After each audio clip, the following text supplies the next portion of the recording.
So last time हमने competition score card में और PPC budget I mean competition score card से हमने एक एक्सपेक्टेड कन्वर्जन रेट निकाला था।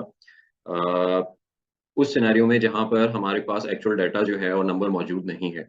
और तो इस सिनेरियो में हम जो डाटा पॉइंट्स अवेलेबल हैं उसकी बेसिस पे कन्वर्जन रेट निकालेंगे और उसकी बेसिस पे अपना एक बजट कैलकुलेट करेंगे।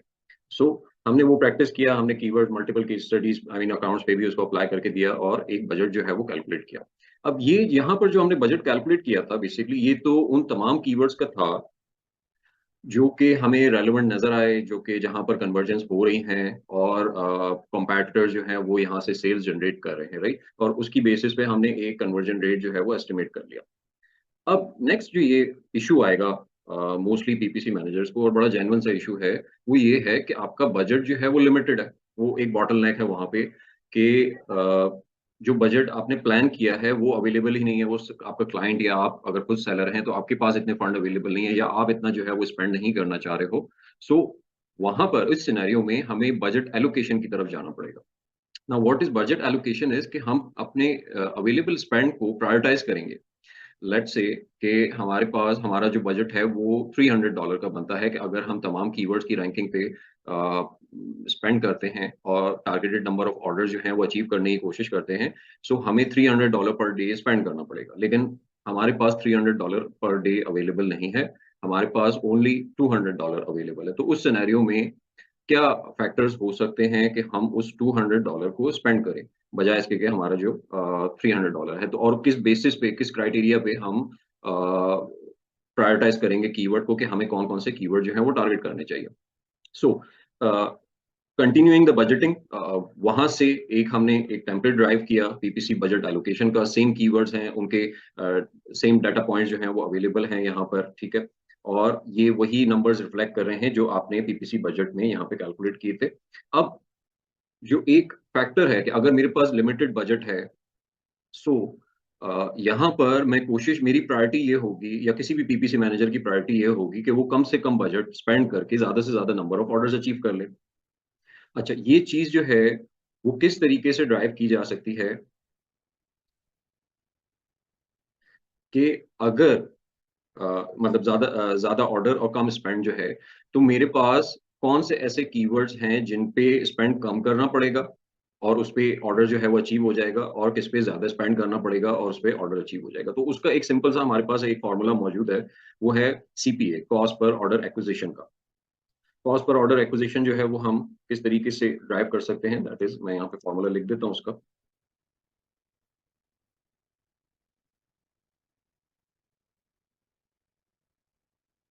टोटल स्पेंड डिवाइडेड बाय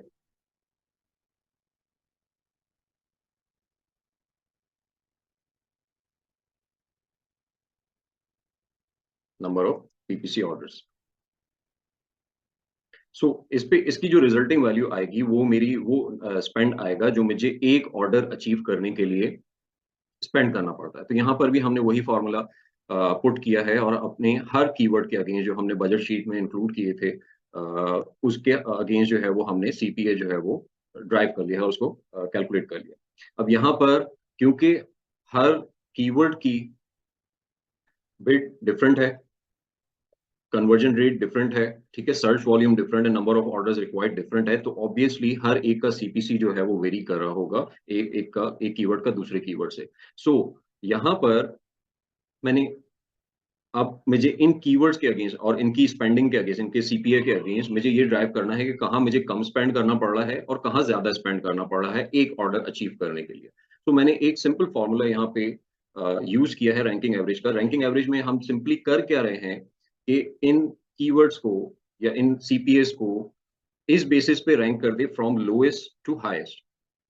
सो इस फॉर्मूला की बेसिस पे हम यहाँ पर हमें यहाँ पर ये रैंक शो कर रहा है कि कौन सा कीवर्ड जो अगर नंबर वन है तो वो सबसे चीपेस्ट है in terms of CPA, and जो सबसे हाईएस्ट है 15, क्योंकि यहाँ पे 15 कीवर्ड है, तो सबसे हाईएस्ट जो है वो सबसे एक्सपेंसिव है।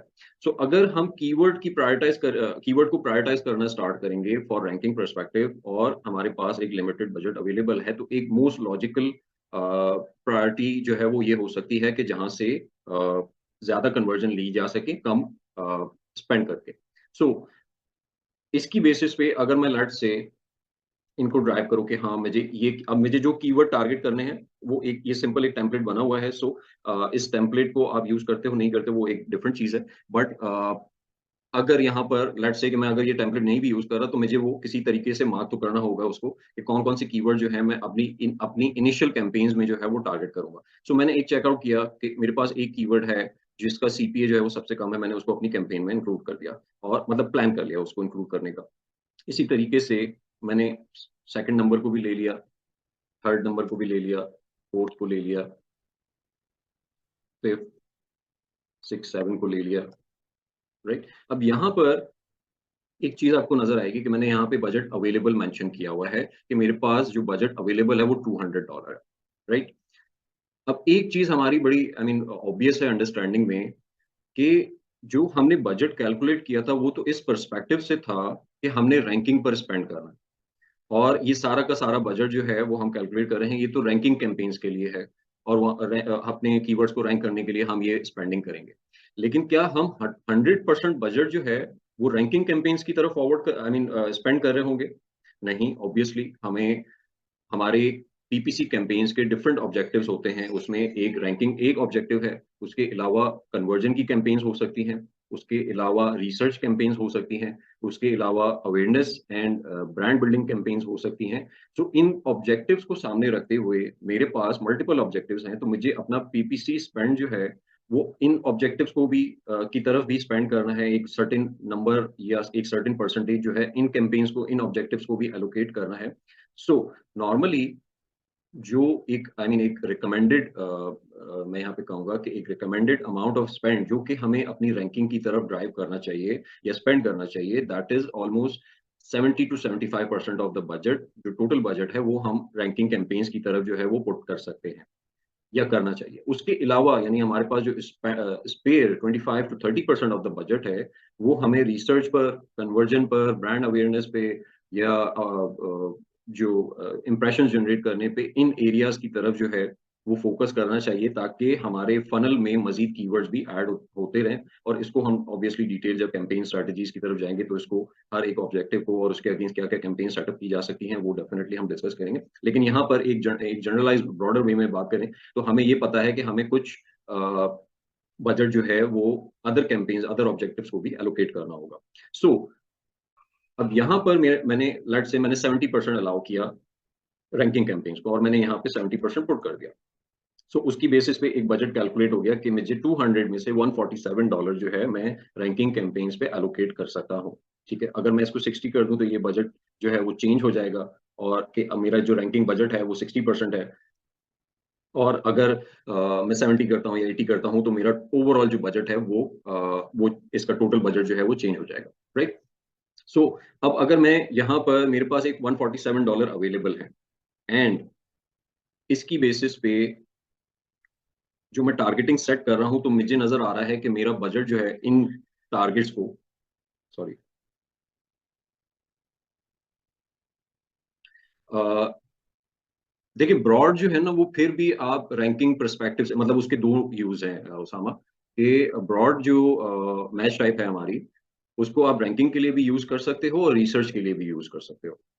डिपेंडिंग ऑन कि वहाँ पर कीवर्ड्स की फॉर्मेशन जो है वो किस तरीके से की गई है। लेकिन जो ऑटो कैम्पेन है, वो ओपन एंडेड है और वहाँ पर रैंकिंग पर्सपेक्टिव से ऑटो मतलब ऐसा नहीं है कि वो रैंकिंग में आपको मेबी एक सर्टेन अमाउंट हेल्प ज़रूर कर रही होगी अगर आपको कन्वर्जन्स आती हैं तो। लेकिन उसके मतलब रैंक करने के लिए हमारे पास और भी ऑप्शंस मौजूद हैं एग्ज़ैक्ट के, फ्रेज़ के, ब्रॉड के। सो हम ऑटो को रिसर्च पर्सपेक्टिव से ही यूज़ करते हैं, ना कि रैंकिंग पर्सपेक्टिव से। Ranking is somewhere we know कि ये रेलेवेंट कीवर्ड है और यहाँ की कन्वर्जन से जो है वो हमारी ओवरऑल रैंकिंग को जो है वो बूस्ट मिलेगा।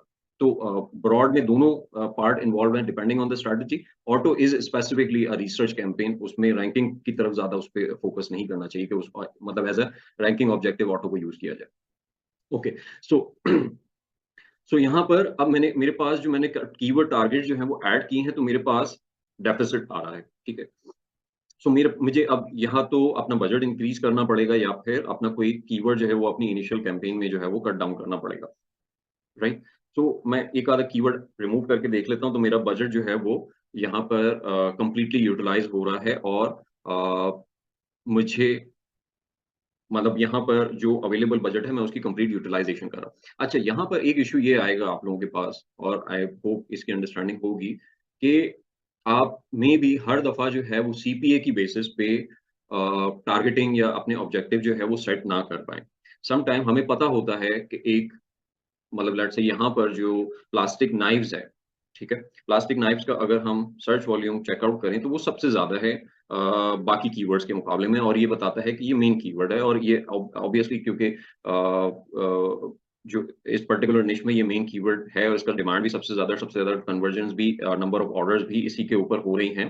सो इन सम सिचुएशन आपको ऑब्वियसली ये चीज़ माइंड में होगी कि आप अपने मेन कीवर्ड को इस पोज़ीशन में नहीं हो कि अपने मेन कीवर्ड को इग्नोर कर सको, बेशक उसका सीपीसी हाई भी आ रहा हो।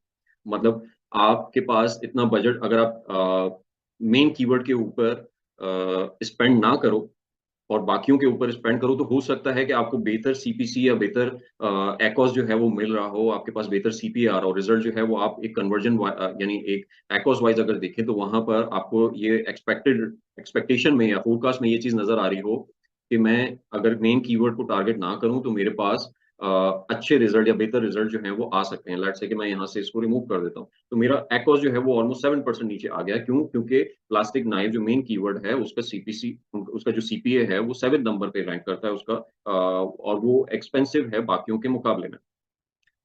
लेकिन क्योंकि मुझे पता है कि मैं रैंकिंग कैंपेन सेटअप कर रहा हूँ, मेरी अंडरस्टैंडिंग है, तो यहाँ पर ये सिचुएशन भी आ सकती है आपके सामने कि आपको मेन कीवर्ड को इग्नोर ना करना पड़े और उसको ऑब्वियसली अगर आपके पास बजट कम अवेलेबल है, फिर भी आप उसकी तरफ जाएँ और उसको टारगेट करें और दैट्स वेरी लॉजिकल क्योंकि आप रैंकिंग कैंपेन कर रहे हैं सेटअप कर रहे हैं और आपको ट्रैफिक जो है नज़र आ रहा है कि वो मेन कीवर्ड पे सबसे ज़्यादा ट्रैफिक और कन्वर्जन्स हैं, तो आप उसको अपनी लिस्ट में ऐड कर सकते हैं और उसके अलावा जो स्मॉलर कीवर्ड्स हैं उनको इग्नोर कर सकते हैं, बावजूद इसके कि उनके सीपीएस जो हैं वो मेन कीवर्ड के मुकाबले में कम हो।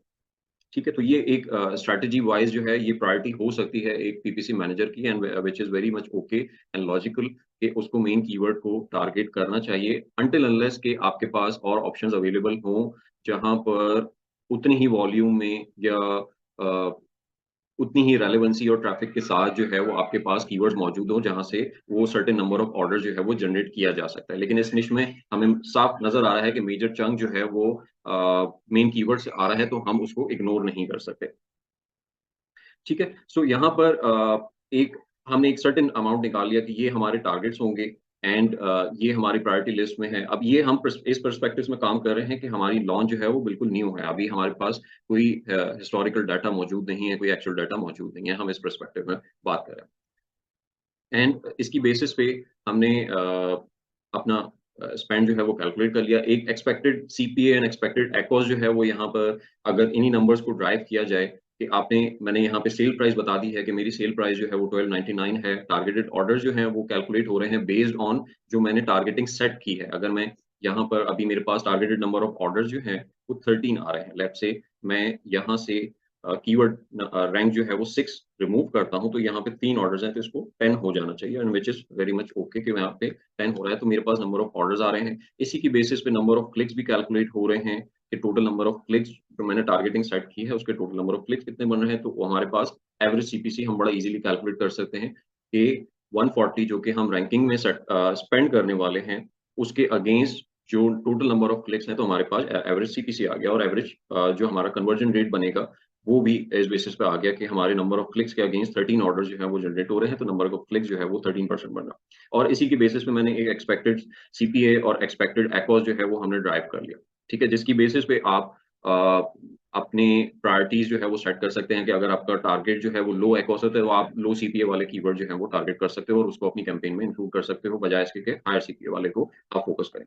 अच्छा, अब ये एलोकेशन हमने कर ली और हमने ड्राइव कर लिया कि हमने इन टोटल जो है वो $199 का स्पेंड करना है। व $140 जो है वो रैंकिंग कैंपेन की तरफ ड्राइव होगा, $60 जो है वो रिसर्च कैंपेन की तरफ हम स्पेंड करेंगे।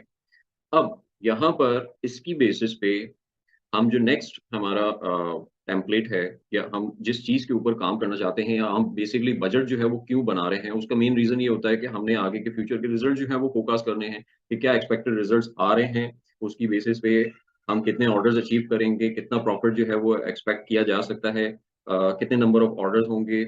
और अच्छा, ये नॉर्मली हम 1 या 2 मंथ का एक्सपेक्ट कर लेते हैं, लेकिन अगर एक बिज़नेस प्लान वाइज़ देखा जाए कि अगर आप एक बिज़नेस में इन्वेस्ट कर रहे हो, सो अगर आपके पास एक लॉन्गर टर्म पर्सपेक्टिव मौजूद है, कि आपके पास 3 मंथ, 6 मंथ या 12 मंथ की फोरकास्टिंग मौजूद है, प्रोजेक्शन मौजूद है, सो वो आपको एक बेटर पर्सपेक्टिव देगी in terms of not only in terms of PPC and marketing, in terms of inventory planning, in terms of cash flow planning, and in terms of profitability और ROI, कि क्या financial result जो है in the long run जो है वो आप expect कर रहे हो, और वही चीज जो है वो एक एक्सपेक्टेशन सेट करने में हेल्प आउट करेगी। और आपको पहले से कुछ एरियाज में आपको कुछ हिंट्स मिल सकते हैं, कि जहां पर अगर आपको बजाय इसके कि आपको मतलब थर्ड मंथ में जाके पता चले कोई या सेकंड मंथ में जाके पता चले कोई इनपुट, वो आप पहले से प्लान, अगर आपको डे वन पे प्लानिंग या फोरकास्टिंग की बेसिस पे वो इनपुट मिल जाती है, तो आप उसी दिन से उसके ऊपर वर्किंग स्टार्ट कर सकते हो।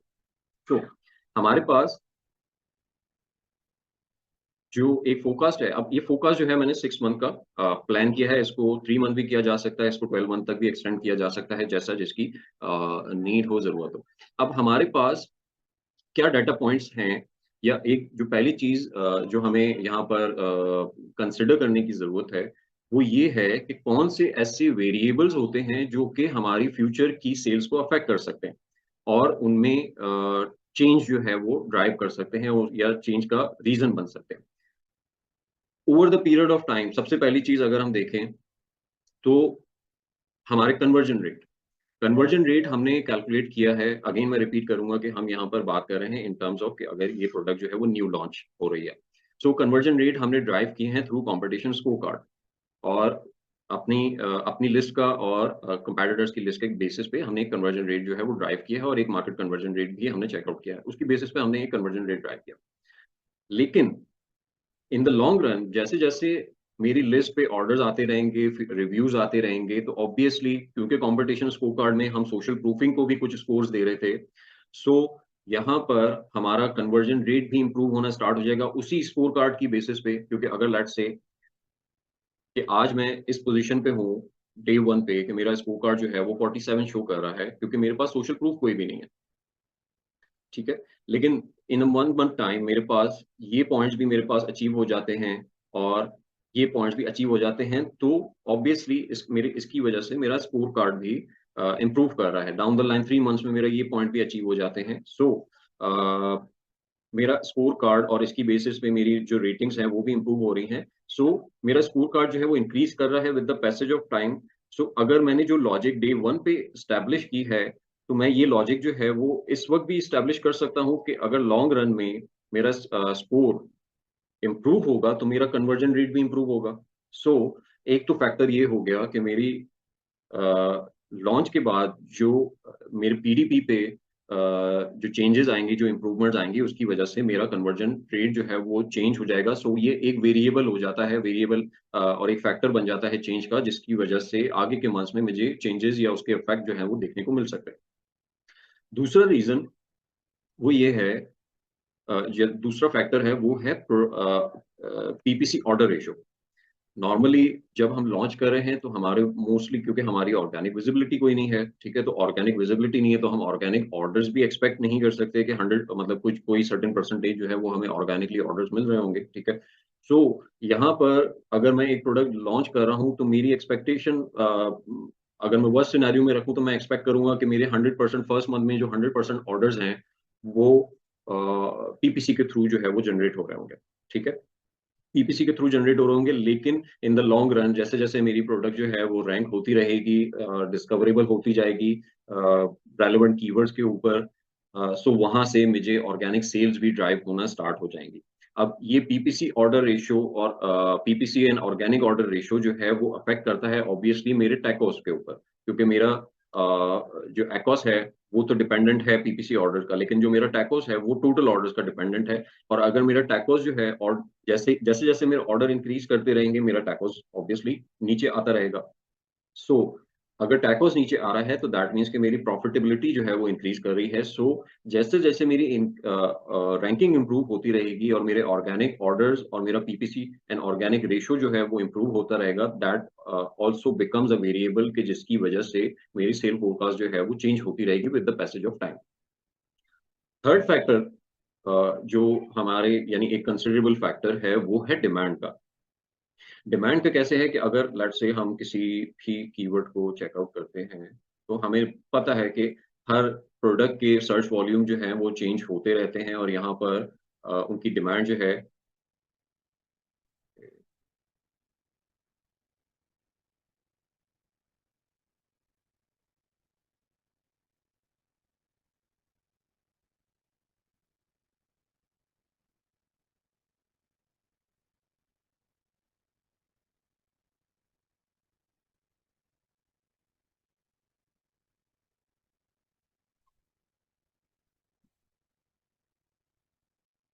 ओके, ये हमारे पास प्लास्टिक नाइफ का लेट्स से कीवर्ड है जिस प्रोडक्ट का डाटा हमने लिया हुआ है, तो हमें नजर आ रहा है कि फ्रॉम मंथ टू मंथ जो है वो सेल्स वेरिएशन जो है, I mean search volume variation fluctuate हो रहे हैं और डिमांड कभी डिक्रीज हो रही है कभी इंक्रीज हो रही है। सही है। तो इस सर्च वॉल्यूम की बेसिस पे हमें पता है कि सर्च वॉल्यूम रिप्रेजेंट करता है डिमांड को। अब डिमांड को रिप्रेजेंट करता है तो ओवरऑल अगर मार्केट की डिमांड चेंज होगी, उसके बाइंग ज्यादा या कम होती है, तो उसका इफेक्ट जो है मेरी सेल्स के ऊपर भी आएगा। सो दैट मीन्स कि मुझे इस फैक्टर को भी कंसिडर करना होगा कि सर्च ट्रेंड्स क्या है, हिस्टोरिकल सर्च ट्रेंड्स क्या रहे हैं। मतलब मेरे पास ऑब्वियसली फ्यूचर प्रेडिक्ट तो मैं नहीं कर सकता, लेकिन मेरे पास हिस्टोरिकल डाटा मौजूद है जिसकी बेसिस पे मैं एक ट्रेंड आइडेंटिफाई कर सकता हूँ। और इस ट्रेंड की वजह से मुझे ये अंदाजा है कि जैसे जैसे सर्च वॉल्यूम फ्लक्चुएशंस आती रहेंगी, डिमांड फ्लक्चुएशंस आती रहेंगी, जैसे उसी तरीके से मूविंग ऑन मेरे मंथ टू मंथ जो है वो बिजनेस और बिजनेस पे और बिजनेस के ऑर्डर्स पे सेल्स के ऊपर जो है वो उसका इफेक्ट आ रहा होगा, जिसकी वजह से मेरा नेट प्रॉफिटेबिलिटी ऑब्वियसली अफेक्ट हो रही होगी। सो ये तीन वेरिएबल जो हैं, ये हमने एक फोरकास्ट के बेसिस पे ड्राइव किए हैं और ये मेजर फैक्टर हैं जो कि हमारे बिजनेस को अफेक्ट करेंगे। तो इन तीनों के ऊपर हम एक सॉर्ट ऑफ प्रैक्टिकल लॉजिक जो है वो इम्प्लीमेंट करके इन तीनों रेशियोज को और इनके आगे के जो फ्लक्चुएशंस है उनको आइडेंटिफाई करने की कोशिश करेंगे, ताकि हमारी जो फोरकास्ट है वो ज्यादा से ज्यादा रियलिस्टिक हो सके, ज्यादा से ज्यादा एक्यूरेट हो सके। मतलब एटलीस्ट ये कि हम 70 to 80% एक्यूरेसी पे पहुंच जाए, ताकि हम उस इन फोरकास्ट की रिजल्ट की बेसिस पे अपने आगे के फ्यूचर के प्लान्स जो हैं वो उसके अगेंस्ट कोई स्ट्रैटेजी जो है वो डेवलप कर सके। सो अब यहाँ पर जो पीपीसी बजट हमने कैलकुलेट किया था और 199 का बजट हम स्पेंड कर रहे हैं, अब ये डेली बजट है, तो उसकी बेसिस पे ये बजट जो है वो पिक कर लिया हमने और इसको 30 से मल्टीप्लाई कर दिया, तो ये बजट जो है वो मंथली बजट में मंथली बजट में कन्वर्ट हो गया। ठीक है। अब इस मंथली बजट के अगेंस्ट मैं एक्सपेक्ट कर रहा हूँ, या मैं मैं एक अजम्पशन लगा रहा हूँ कि मुझे based on the historical experience या बेस्ड ऑन हिस्टोरिकल लॉन्चेस जहाँ पर कुछ फैक्टर्स नजर आए हैं कि फर्स्ट मंथ में मैं एक्सपेक्ट कर रहा हूँ कि मुझे 100%, ऑल्दो कि यहाँ पे 90-95% भी हो सकता है, लेकिन मैं एक्सपेक्ट कर रहा हूँ वर्स्ट केस सिनेरियो पे कि मुझे 100% जो ऑर्डर्स हैं वो पीपीसी से ही आ रहे होंगे। अच्छा, पीपीसी से मैंने जैसे ही 100% किया है, ठीक है। सो यहाँ पर मेरे पास कुछ नंबर्स आ गए हैं बेस्ड। अच्छा, उसमें सबसे पहला क्या है कि सबसे पहले इसने कैलकुलेट किया है नंबर ऑफ यूनिट्स को, कि मेरी सेल क्या होगी। अब सेल हम कैसे ड्राइव कर रहे हैं यहाँ पर कि सेल क्या होगी, उसमें आपको एक फॉर्मूला नजर आ रहा है। इस फॉर्मूला को हम ब्रेक डाउन करते हैं। ठीक है। इसमें ये है कि जितने नंबर ऑफ ऑर्डर्स जो हम बजट शीट से हम टारगेट कर रहे हैं, हम यहाँ से 13 ऑर्डर्स जो हैं वो ड्राइव कर रहे हैं, राइट। और 13 ऑर्डर्स को अगर मैं मल्टीप्लाई करूं इंटू 30, तो मेरे 390 ऑर्डर्स बनते हैं। अब 390 ऑर्डर्स जो हैं ये तो सिर्फ वो हैं जो कि मुझे रैंकिंग से जनरेट होने हैं, रैंकिंग कैंपेन से जनरेट होने हैं, या मेरी एक्सपेक्टेशन है कि ये रैंकिंग कैंपेन से 390 ऑर्डर्स जो हैं वो जनरेट होंगे। ठीक है। लेकिन मेरा सारा का सारा बजट जो है वो रैंकिंग कैंपेन्स में तो स्पेंड नहीं हो रहा ऑब्वियसली। मेरा तो कुछ बजट जो है वो रिसर्च कैंपेन के ऊपर भी स्पेंड मैंने करना है। मैंने स्पॉन्सर्ड डिस्प्ले कैंपेन्स बनानी है, मैंने स्पॉन्सर्ड ब्रांड कैंपेन्स बनानी है, ठीक है, मैंने डिस्कवरी कैंपेन्स बनानी है। सो उसकी बेसिस पे भी मैं कुछ कन्वर्जन तो जनरेट करूंगा, जो कि मैं वहाँ पे 30% जो है वो स्पेंड कर रहा हूँ उसके ऊपर। सो उसको हमने 30% ऑर्डर्स को ड्राइव करने के लिए, अगर इस फॉर्मूला को हम कॉपी कर लें एक वर्कशीट के ऊपर,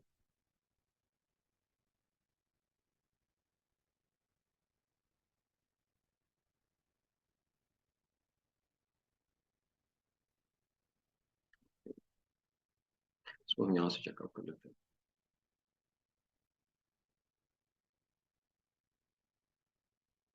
ये स्क्रीन नजर आ रही है आप लोगों को सही? जी आ रही है। आई मीन विजिबल है, छोटा तो नहीं बहुत? ओके ठीक है। सो लैपटॉप पे तो विजिबल है, मोबाइल पे छोटा होगा। ओके ठीक है, फेयर। सो सबसे पहले जो हमारे पास यहाँ पे फैक्टर्स है, वो हम ऑब्वियसली जो B21 का अमाउंट है, ठीक है, हमारा पीपीसी बजट जो है वो कैलकुलेट कर रहे हैं based on the number of, ये पीपीसी बजट एलोकेशन जो कि नंबर ऑफ ऑर्डर जो है वो ड्राइव कर रहे हैं, ठीक है। अब ये हमारा आ गया यहाँ पे सीपीसी।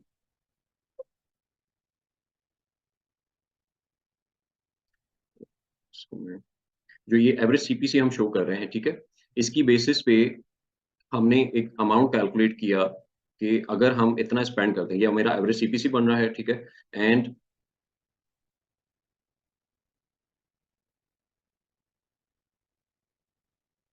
मेरा 30 डे का स्पेंड ये हुआ।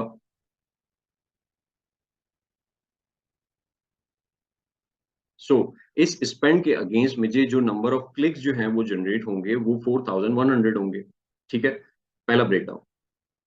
दूसरा ब्रेकडाउन इज कि जो स्पेंड है, ठीक है, उसमें जो पीपीसी का रेशियो है वो 100% है, ठीक है। सो दैट मीन्स कि अगर मुझे मतलब यहाँ पर ऑर्गेनिक जो है वो कोई भी ऑर्डर नहीं होगा, ठीक है। सो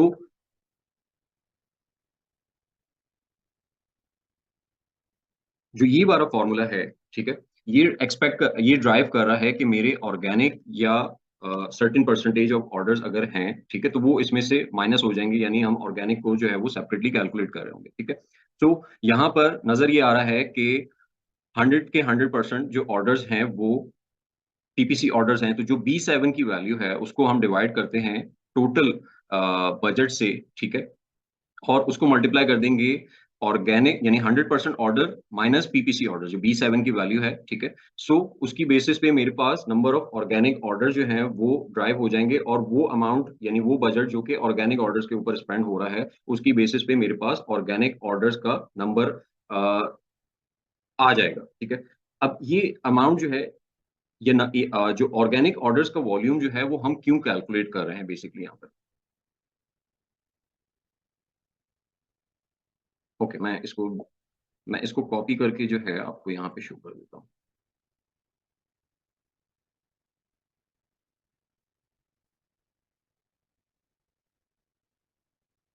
इसको हम ब्रेक डाउन करते हैं दो हिस्सों में, ठीक है, पहला जो पार्ट है ये वाला। इसका फॉन्ट भी थोड़ा बड़ा कर दें, सबको आगे हो जाएगा। Okay sure.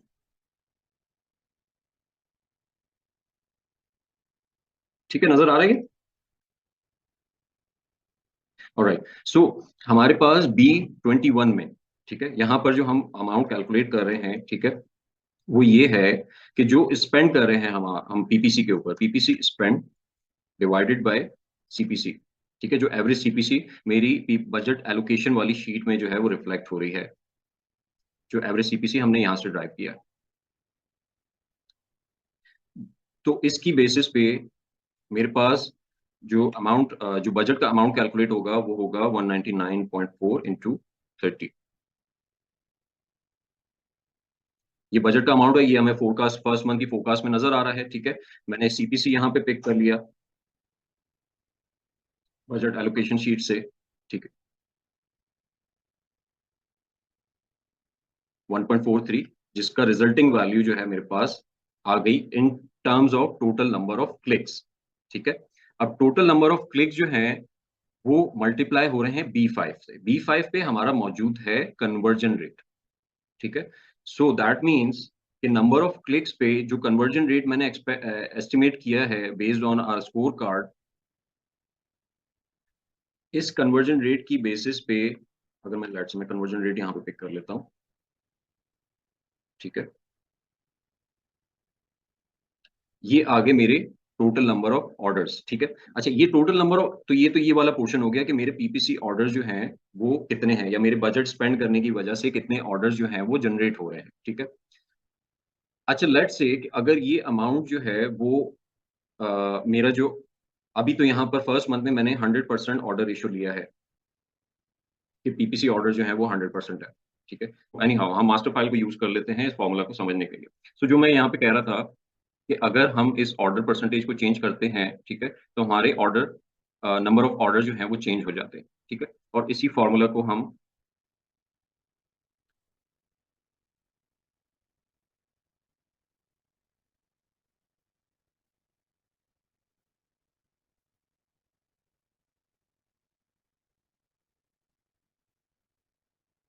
कि मेरे पास B21 पीपीसी स्पेंड है divided by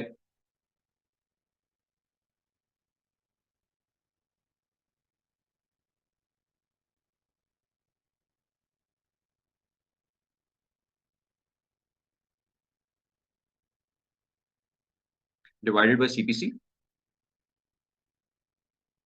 which is the same ये।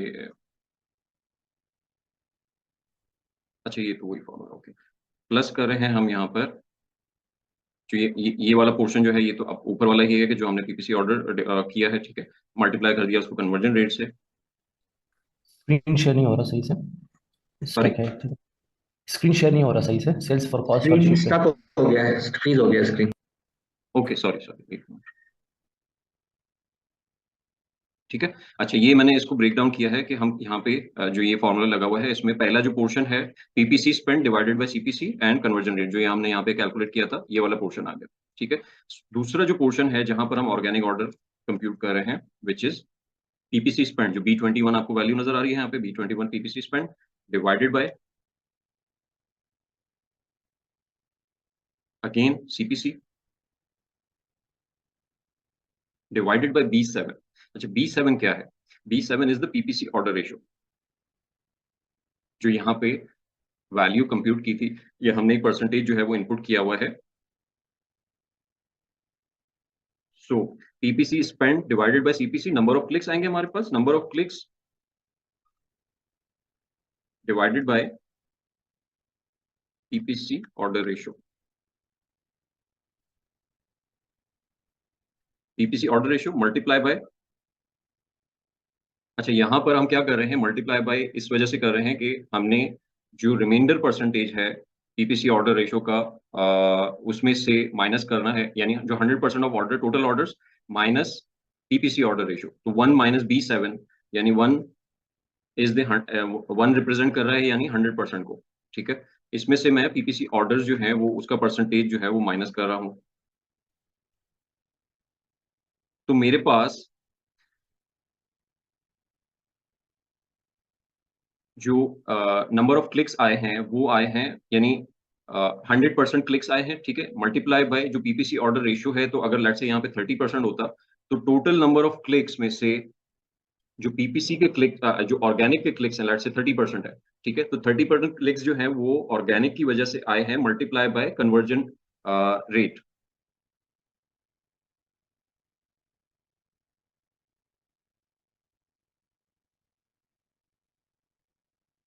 ओके, ठीक है,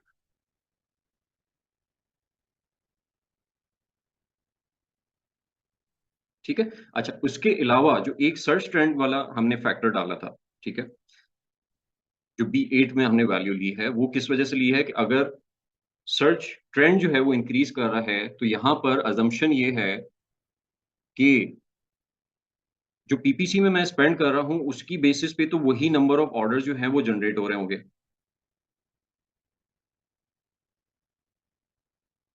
ठीक है। लेकिन अगर मेरा सर्च ट्रेंड इंक्रीज होता है, मतलब पीपीसी ऑर्डर इसमें से सेम जनरेट होंगे, क्योंकि मैं एज्यूम कर रहा हूँ कि सीपीसी जो है वो मेरा गोइंग फॉरवर्ड भी जो है वो सेम रहेगा, ऑल्दो कि इसमें भी ये भी एक वेरिएबल है और इसको भी हम फोरकास्ट में कंसिडर कर सकते हैं। लेकिन यहाँ पर प्रॉब्लम ये आएगी कि अगर हम सीपीसी को, क्योंकि CPC keyword to keyword vary करता है, और अगर हम सीपीसीज़ को एस्टिमेट का या फोरकास्ट का पार्ट बनाने की कोशिश करेंगे तो वो हमारी फोरकास्ट जो है वो बहुत ज़्यादा डिटेल्ड और आई मीन टेक्निकल हो जाएगी, जो कि मे बी शायद हर एक के लिए उसको मैनेज करना जो है वो प्रॉब्लम हो जाए। सो वी विल अज्यूम यहाँ पर कि हमारा जो सीपीसी है वो सेम रहेगा, जो हम पीपीसी स्पेंड कर रहे हैं उसकी वजह से नंबर ऑफ क्लिक जो है वो सेम जनरेट होंगे। Number of click same generate होंगे, बट क्योंकि हमारा कन्वर्जन रेट इंप्रूव हो जाएगा तो उसकी वजह से एक सर्टेन कन्वर्जन रेट की वजह से हमारा ऑर्डर जो है वो और नंबर ऑफ ऑर्डर जो है वो इंक्रीज कर जाएगा। ठीक है? सो उसके ऊपर हम सर्च ट्रेंड का, यानी जो हमारी डिमांड का इंक्रीज है उसका इम्पैक्ट जो है वो हम पीपीसी ऑर्डर के ऊपर लेकर नहीं आएंगे। तो यहाँ पर जो B8 मल्टीप्लाई हो रहा है, जो B8 की वैल्यू है, ये सिर्फ हमारे ऑर्गेनिक ऑर्डर के प्रोपोर्शन से मल्टीप्लाई हो रही है। ठीक है? आपको यहाँ पर इस यानी फर्स्ट पोर्शन में जहाँ पे पीपीसी ऑर्डर कैलकुलेट हो रहे हैं वो नजर नहीं आएगा। जो ऑर्गेनिक ऑर्डर कैलकुलेट हो रहे हैं, clicks divided by PPC order ratio, ठीक है? उसके बाद हमारे पास 100% ऑर्डर आ गए, और हमारे पास 100% ऑर्डर आ गए तो उसको हमने मल्टीप्लाई कर दिया ऑर्गेनिक की परसेंटेज ऑफ ऑर्डर से। 1 माइनस पीपीसी ऑर्डर परसेंटेज, अगर PPC order percentage let's say ये 70% है, और इसको मैं और मेरा मैं 100 को जो है वो 100% मतलब कंसिडर किया है, तो 1 माइनस 70% कि मेरे पास ऑर्गेनिक का परसेंटेज आ गया। ठीक है? और क्लिक्स जो हैं वो बेस्ड ऑन पीपीसी स्पेंड, मैंने यहाँ से नंबर ऑफ क्लिक्स ड्राइव किए। ठीक है? ये मेरे पास क्लिक्स आ गए डिवाइडेड बाय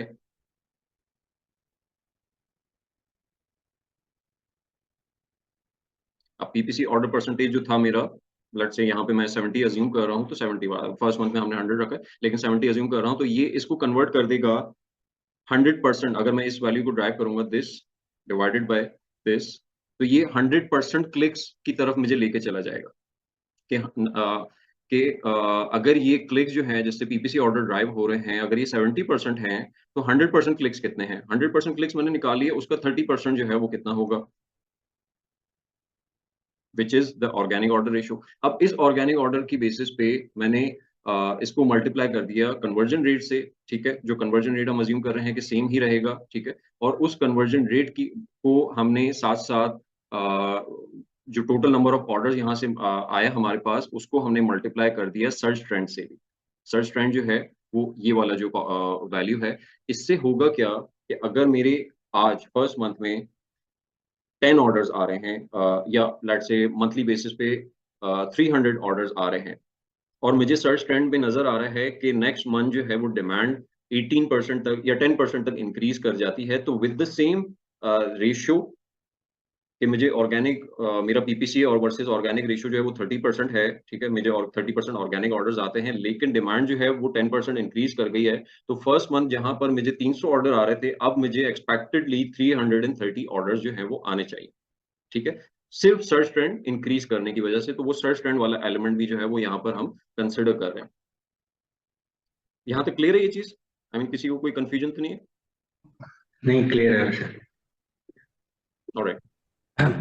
इसमें जो सेल्स ट्रेंड है ना, सर्च ट्रेंड, सपोजली इस वक्त एक कीवर्ड का सर्च वो चल रहा है अराउंड 2000, तो सपोज उसमें जो ना कल चेंज है तो वो इंक्रीज होता है डिक्रीज होता है, तो अगर डिक्रीज उस मोमेंट को हम जो है ना 100% ले लेंगे। सपोजली कल वो इंक्रीज होता है तो वो उसमें उतना परसेंटेज इंक्रीज जो आता है वो उसमें हम प्लस कर देंगे। अगर उसमें उससे डिक्रीज आता है तो हम उससे माइनस करेंगे, तो वो प्लस माइनस 100 से होगा, राइट? नहीं, मैं प्लस माइनस 100 से इस वजह से हो रहा है, मतलब मैं इसकी 100% जो है ना वो क्यों मैंने यहाँ पे शो किया है। ठीक है? मैं उसकी रीजन बताता हूँ, लॉजिक, कि हम मंथ टू मंथ कंपेयर नहीं कर रहे सर्च ट्रेंड को। ठीक है?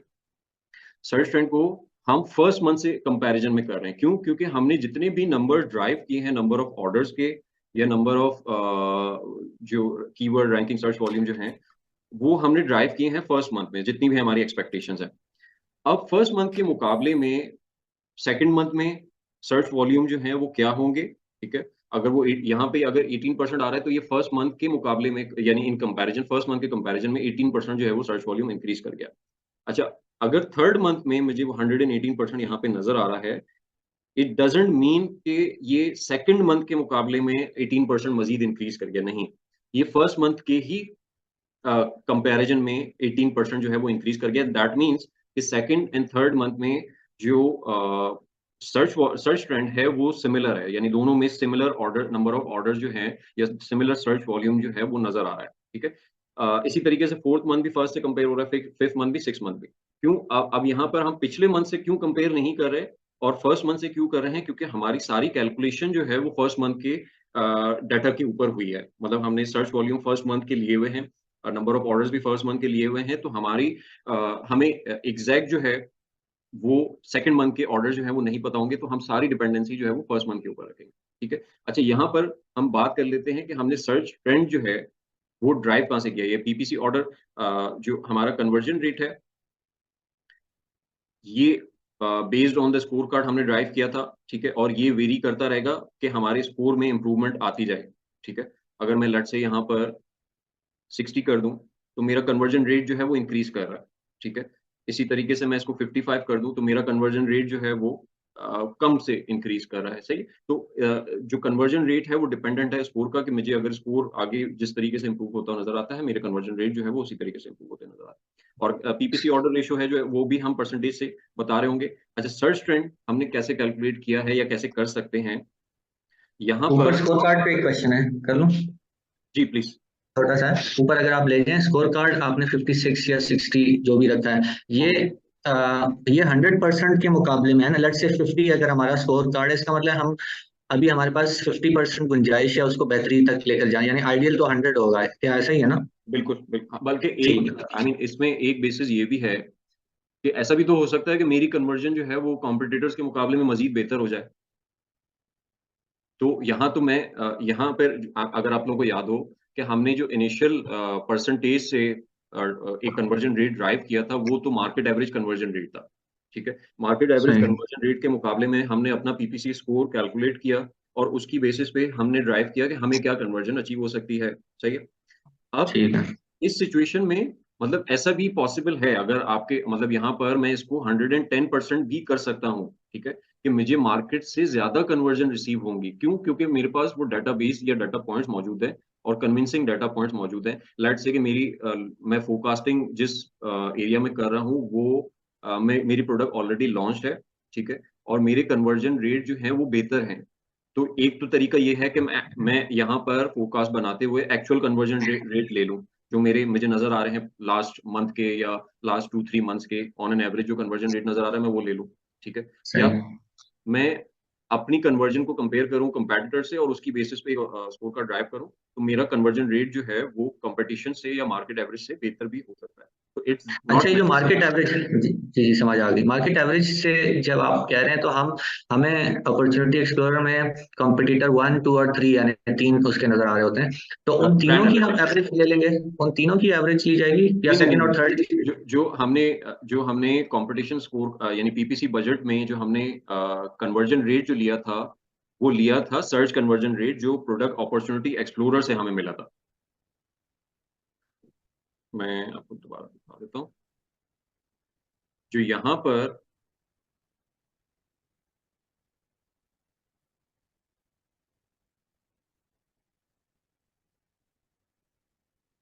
यहाँ जो सर्च टर्म के सेक्शन में हमें कन्वर्जन रेट मिला था, सर्च कन्वर्जन रेट, हमने इसको बेंचमार्क बनाया था कि इस सर्च टर्म के ऊपर ये कन्वर्जन आ रही है, तो हम अब इसको बेंचमार्क लेंगे और इसके अगेंस्ट अपनी अजम्पशन लेंगे कि हमें क्या कन्वर्जन जो है वो रिसीव हो सकती है। ये देख रहे हैं? ठीक है, ठीक है। अच्छा अच्छा अच्छा, उन तीनों की एवरेज नहीं करनी बल्कि यहीं से हमें डायरेक्टली मार्केट की एवरेज मिल जाती है? नहीं, एक्चुअली वो तीनों की एवरेज हम कर भी नहीं सकते, क्योंकि अगर आप ब्रांड एनालिटिक्स में देखते हो तो वो कन्वर्जन रेट नहीं है, वो कन्वर्जन शेयर है। कन्वर्जन शेयर अच्छा। और कन्वर्जन रेट डिफरेंट है ना। कन्वर्जन शेयर इसके मुझे 100% में से इतना शेयर मिल रहा है, सही सही सही, ठीक है, सही है। तो वो उसको हम बेंचमार्क नहीं बना सकते, ना उसके एवरेज को बेंचमार्क बना सकते। ठीक। अच्छा, सो हम बात कर रहे थे कि सर्च ट्रेंड जो है वो हम किस तरीके से ड्राइव कर सकते हैं, तो उसका एक मेथड जो है या एक ट्रेंड जो है वो हम किस तरीके से आइडेंटिफाई कर सकते हैं, वो ये है कि हम अपनी जो भी प्रोडक्ट है उससे रेलेवेंट जो टॉप के 5 या मे बी 10 कीवर्ड जो हैं उसका historical search volume find out करें मंथ टू मंथ। सो अगर मेरी लॉन्च लेट से अभी 16 Feb है और मेरी लॉन्च स्टार्ट होनी है 1 मार्च से, ठीक है, और मैंने जितनी भी वर्किंग की है फर्स्ट मंथ में, ठीक है, वो की है 1 मार्च की बेसिस पे, ठीक है।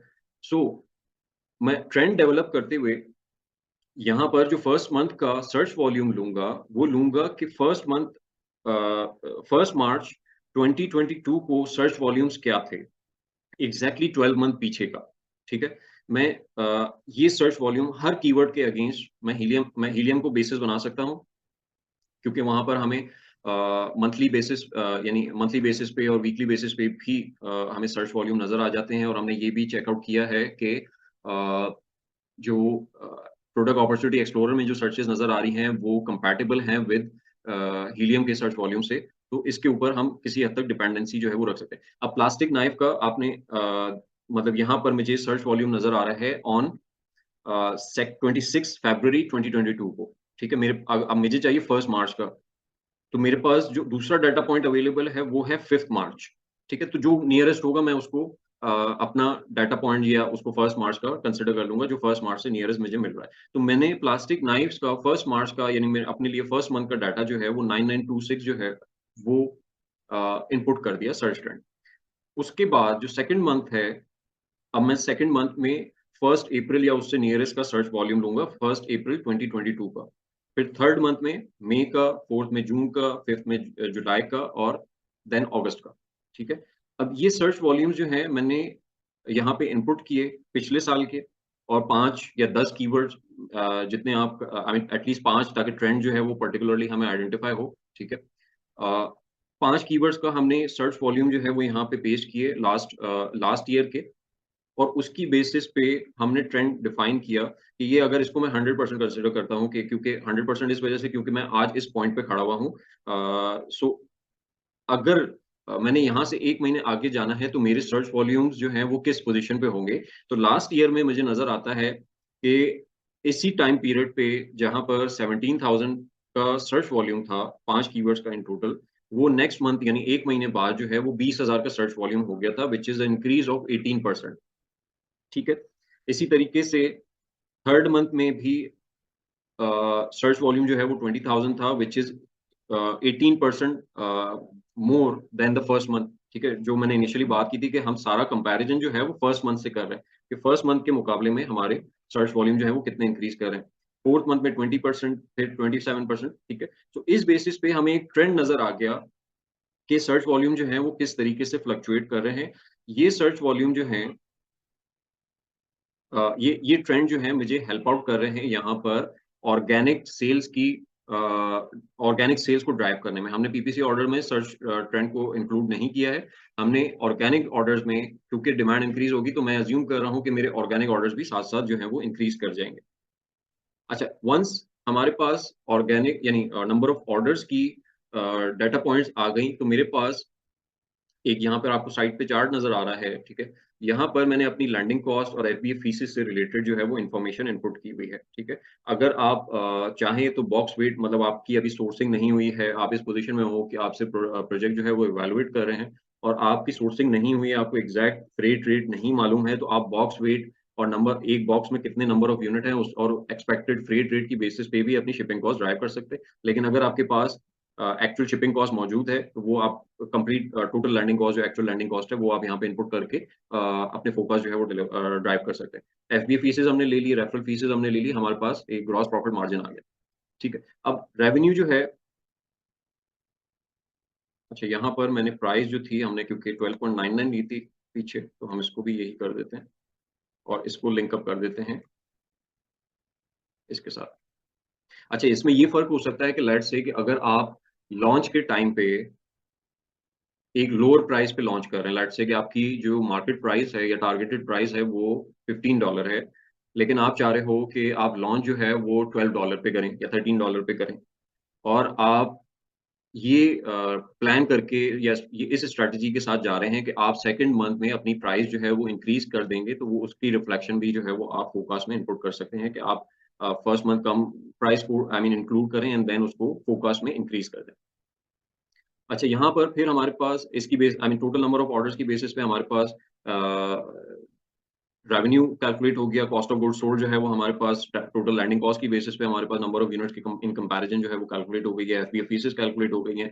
स्टोरेज फीस जो है वो हमारे पास, अगर हम रेवेन्यू कैलकुलेटर से स्टोरेज फीस निकालना चाहें तो वो हमारे लिए पॉसिबल है, हम स्टोरेज फीस वहीं से इनपुट ले सकते हैं। And then Amazon subscription cost.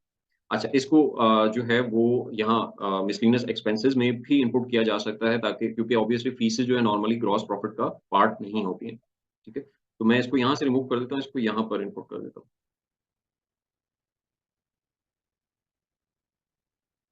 Alright. अच्छा, अब ये मेरे पास ग्रॉस प्रॉफिट आ गया, ठीक है? देन हमारे पास पीपीसी का एक्सपेंस है। अच्छा, पीपीसी एक्सपेंस में भी ज़रूरी नहीं है कि आप जो बजट हमने कैलकुलेट किया था, उसी की बेसिस पे कंटिन्यू करें। अगर आप ये समझते हो कि आप in the longer run down the line months में जाते हुए आप पीपीसी बजट जो है वो रिड्यूस कर देंगे। आपने इनिशियल बजट जो है वो प्लान किया था 6000 का या 5800 जो यहाँ पे वैल्यू नज़र आ रही है, ठीक है? लेकिन लॉन्गर रन में आप इस बजट को कम करते हुए फर्स्ट मंथ में 500,000 का सेकंड मंथ में 5000 का कर देंगे, ठीक है? सो इसकी वजह से ऑब्वियसली इम्पैक्ट जो है मेरे ऑर्डर्स पे पड़ेगा। अगर मैं दोबारा इसको अंडू करूँ, तो मैंने पीपीसी बजट कम किया, सो मेरे नंबर ऑफ यूनिट जो हैं वो कम हो जाएँगे, क्योंकि मेरे नंबर ऑफ क्लिक्स और उनकी वैल्यू जो है वो डिक्रीज़ हो रही है। अच्छा, अफ़ान कह रहे हैं sir, how we will calculate the sale price of month if we need to change the sale price twice a month और thrice a month in case we decrease the price और put discount, do we need to calculate the average of all prices? ठीक है। अच्छा, अब यहाँ पर देखें, अफ़ान, यहाँ पर क्योंकि हम फ़ोकस कर रहे हैं, राइट? तो हमारे पास एक्चुअल प्राइसेस तो होंगी नहीं कि हमने कितनी प्राइस जो है वो इंक्रीज़ की है या कितनी प्राइस जो है वो डिक्रीज़ की है। सो यहाँ पर आप आपका अगर एज़ सच कोई प्लान है कि आप प्राइस डिक्रीज़ करेंगे, तो उसकी बेस और फिर उसके बाद जो है वो इंक्रीज़ करेंगे, तो आप उसकी बेसिस पे एक average out price, weighted average price जो है वो यहाँ पे ले सकते हैं, just to calculate the revenues correctly.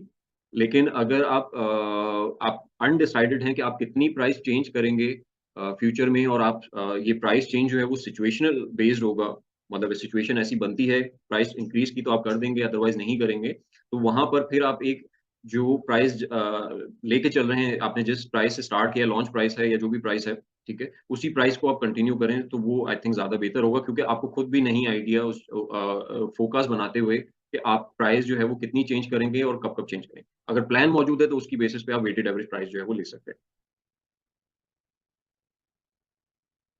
सो अगर मेरा प्लान है कि अगर मैं पीपीसी बजट जो है वो कम रिड्यूस करूँगा, तो मेरा पीपीसी बजट जो है वो मैं लेट्स से मैंने 5000 तक रिड्यूस कर देना सेकंड मंथ में, तो इसका इम्पैक्ट जो है मुझे नज़र आएगा कि मेरे नंबर ऑफ यूनिट्स जो हैं वो कम हो रहे हैं, बिकॉज़ क्योंकि मैंने यहाँ पर जो पीपीसी ऑर्डर वाला है उसके अगेंस्ट जो जितने क्लिक्स जनरेट होंगे, उसकी वजह से मेरे नंबर ऑफ ऑर्डर्स जो हैं वो कम हो जाएँगे, ठीक है? और फिर मैं 4000 कर दूँगा, तो मेरे ऑर्डर जो हैं वो मज़ीद कम होंगे, देन 3000, ठीक है? सो इस तरीके से अगर मेरे इस तरीके के ऑब्जेक्टिव हैं कि मुझे प्राइस जो है यानी अपना पीपीसी बजट जो है वो लेटर ऑन कम करना है, सो उसकी वजह से मेरा जो भी इफ़ेक्ट जो है मेरे पीपीसी ऑर्डर पे पड़ना है, तो वो उसका इफ़ेक्ट जो है वो यहाँ पर अकाउंट फॉर हो जाएगा।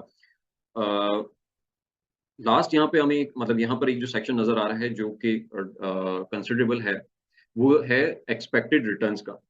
नॉर्मली हम जब अपनी कैलकुलेशंस करते हैं, तो वहाँ पर हम रिटर्न की वैल्यू जो है वो इनपुट नहीं करते या उसको कंसिडर नहीं करते, और ऑब्वियसली वो भी हमारा एक सर्टेन चंक ऑफ अमाउंट हमारे प्रॉफिट में से लेके जा रहा होता है। सो उसको भी हमने अपनी फोरकास्ट में इंक्लूड कर दिया है और अकाउंट फॉर कर लिया है, और जो भी निश का एक रिटर्न रेट है, उसको हम यूटिलाइज़ कर लेंगे, आई मीन यहाँ पर इनपुट कर देंगे रिटर्न रेट के कॉलम में।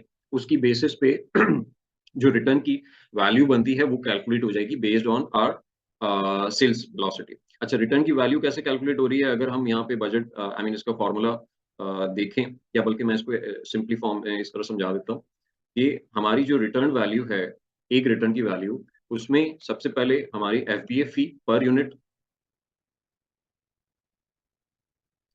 देन हमारी landing cost per unit, referral का 20%, यानी जो रेफरल फी हमें अमेज़न चार्ज करता है, उसमें से 80% जो है वो हमें रिटर्न कर देता है, 20% नहीं करता है, तो वो भी हमारी रिटर्न की जो है वो कॉस्ट बन जाती है, ठीक है? तो ये हमारी एक रिटर्न की वैल्यू जो है दैट विल बी, ये हमने रेफरल फी का 20% ले लिया यहाँ पर, 5.7 जो है वो रिटर्न की वैल्यू बन रही है, ठीक है। और इसमें अगर मैं टोटल नंबर ऑफ ऑर्डर से अपने रिटर्न यूनिट्स को मल्टीप्लाई कर दूं तो मेरे पास एक रिटर्न की जो कॉस्ट है वो यहाँ पर अप्लाई हो जाएगी। अगर मैं इसको यहाँ पर लेट्स से कि हम अपनी सेल्स वेलोसिटी से अप्लाई करते हैं इसको, हमारे नंबर ऑफ ऑर्डर जो थे 619 हमें नजर आ रहा है, 2% का रिटर्न रेट है, तो 12 यूनिट जो है वो रिटर्न जो है वो एक्सपेक्टेडली नजर आ रहे हैं, ठीक है। अच्छा, अब यहाँ पर तो ये रिटर्न का जो कॉस्ट है वो मुझे नजर आ रही है कि $72, लेकिन मुझे यहाँ पे नजर आ रहा है 232। इसकी रीजन ये है, या इसमें एक जो एलिमेंट जो इंक्लूडेड है मजीद, वो ये है कि नंबर ऑफ यूनिट जो रिटर्न हुए हैं, ठीक है। अब यहाँ पर तो मैंने सारी की सारी सेल्स ले ली है, राइट, यानी ये तो मेरी 100% सेल है, और इसमें वो रेवेन्यू या वो यूनिट्स भी इंक्लूडेड हैं जो कि रिटर्न हो गए, यानी यहाँ पर 2% है, तो यहाँ से 2% जो है वो मुझे लेस करना चाहिए अपने रेवेन्यू में से, ठीक है। तो वो 2% जो है वो मैं इस रेवेन्यू में से लेस नहीं कर रहा हूँ, मैं अपने एक्सपेक्टेड रिटर्न की जो कॉस्ट है उसमें उस 2% रेवेन्यू का इम्पैक्ट जो है मैंने यहाँ पर ले लिया है, और जिसकी बेसिस पे अगर हम 2% ऑफ रेवेन्यू की वैल्यू लेते हैं,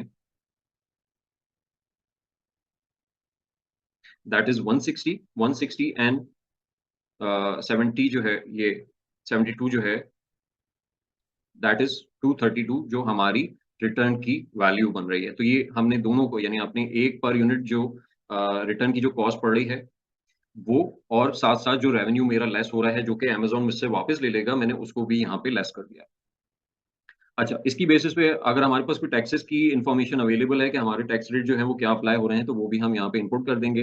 वैट है वो आप इनपुट कर सकते हो, वैट अगर आपका सेल्स प्राइस पे अफेक्ट हो रहा है तो वो आप से हम उसकी बेसिस पे अपनी जो रेवेन्यू की वैल्यू है उसको चेंज कर सकते हैं, या और सर इनकम एक टैक्स। क्वेश्चन था।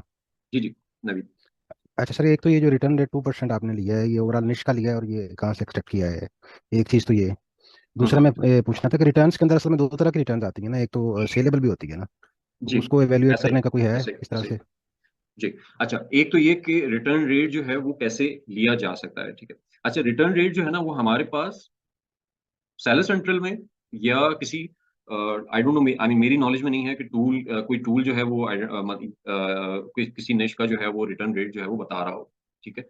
सो इसको थोड़ा सा मैंने ड्राइव कहाँ से किया कि हम कहाँ से एक निश का रिटर्न रेट जो है वो ड्राइव कर सकते हैं, that is from the reviews and ratings of in that particular निश।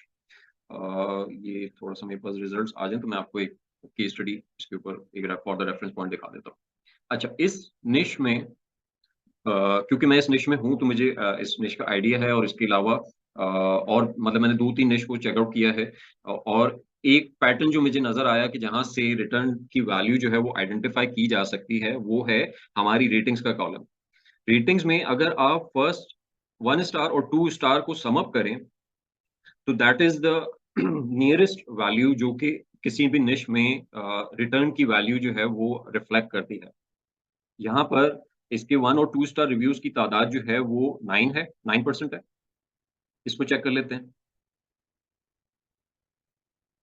That is 9%। इसको एक और को चेक कर लेते हैं, दिस इज 10%। फिर एक और जो यहाँ पर है हमारे पास 7%, इसकी रेटिंग बेहतर है, कदर है 8%। सो इस निश में ओवरऑल 8 to 9% का रिटर्न रेट है, और वही उसी की रिफ्लेक्शन जो है वो रेटिंग्स में भी नजर आ रही है कि जो नेगेटिव रिव्यूज आ रहे हैं वो रिटर्न्स की बेसिस पे ही आ रहे हैं। तो इस मैंने इस हम इसी को एक पॉइंट बना सकते हैं कि अपना return rate, expected return rate जो है वो यहाँ से हम ड्राइव कर सकते हैं कि नेगेटिव रिव्यूज की तादाद जो है वो कितनी है इस निश में, और उसमें हम उस पर्टिकुलर निश के मेन कीवर्ड पे जाएंगे और उसके अलग अलग जो कंपैटिटर्स जिनके अच्छे डिसेंट नंबर ऑफ रिव्यूज हैं और रेटिंग मार्केट एवरेज हैं, कोई किसी किसी ऐसे कंपैटिटर को हम सेलेक्ट नहीं करेंगे, उसकी चेकआउट नहीं करेंगे जिसकी रेटिंग जो है वो बिलो मार्केट एवरेज है, ठीक है। उनको चेक करेंगे जो मार्केट एवरेज रेटिंग के साथ सेल कर रहे हैं, और उनके 1 और 2 स्टार का परसेंटेज जो है वो हम चेकआउट करके एक एक्सपेक्ट कर सकते हैं कि ये रिटर्न रेट जो है वो हमें रिसीव हो सकता है। अच्छा, दूसरा आपका सवाल ये था कि हमारे तो जो रिटर्न्स आते हैं वो सेलेबल कंडीशंस में भी होते हैं। सो ऑब्वियसली वो इन्फॉर्मेशन मतलब मैं यहाँ पे, क्योंकि हम फोकस में एक रूल होता है कि आप वर्स्ट केस सिनेरियो की तरफ जाते हैं। सो मैं यहाँ पे आई मीन इस अजम्पशन के साथ जा रहा हूँ कि हमारे जितने भी रिटर्न्स आएँगे वो सेलेबल कंडीशन में नहीं होंगे और हम उसको टोटली एक्सक्लूड कर देंगे अपनी इन्वेंटरी में से और अपना एक लॉस जो है या एक्सपेंस जो है वो बुक कर लेंगे। ऑल्दो कि रियलिस्टिकली ये कंडीशन नहीं होगी, उसमें से किसी हद तक सर्टेन परसेंटेज जो है वो सेलेबल कंडीशन में आ रहा होगा। लेकिन अगर वो परसेंटेज आपके पास मौजूद है कि हाँ, एक सर्टेन परसेंटेज है, आप एक ऐसी प्रोडक्ट डील कर रहे हैं जो कि लॉन्च्ड है और उसमें जो रिटर्न आ रहे हैं, आपने उसको प्रॉपर्ली इवैल्यूएट किया हुआ है कि उसमें से कितने परसेंट जो है वो सेलेबल होते हैं, कितने परसेंट जो है वो डैमेज होते हैं बाय कस्टमर।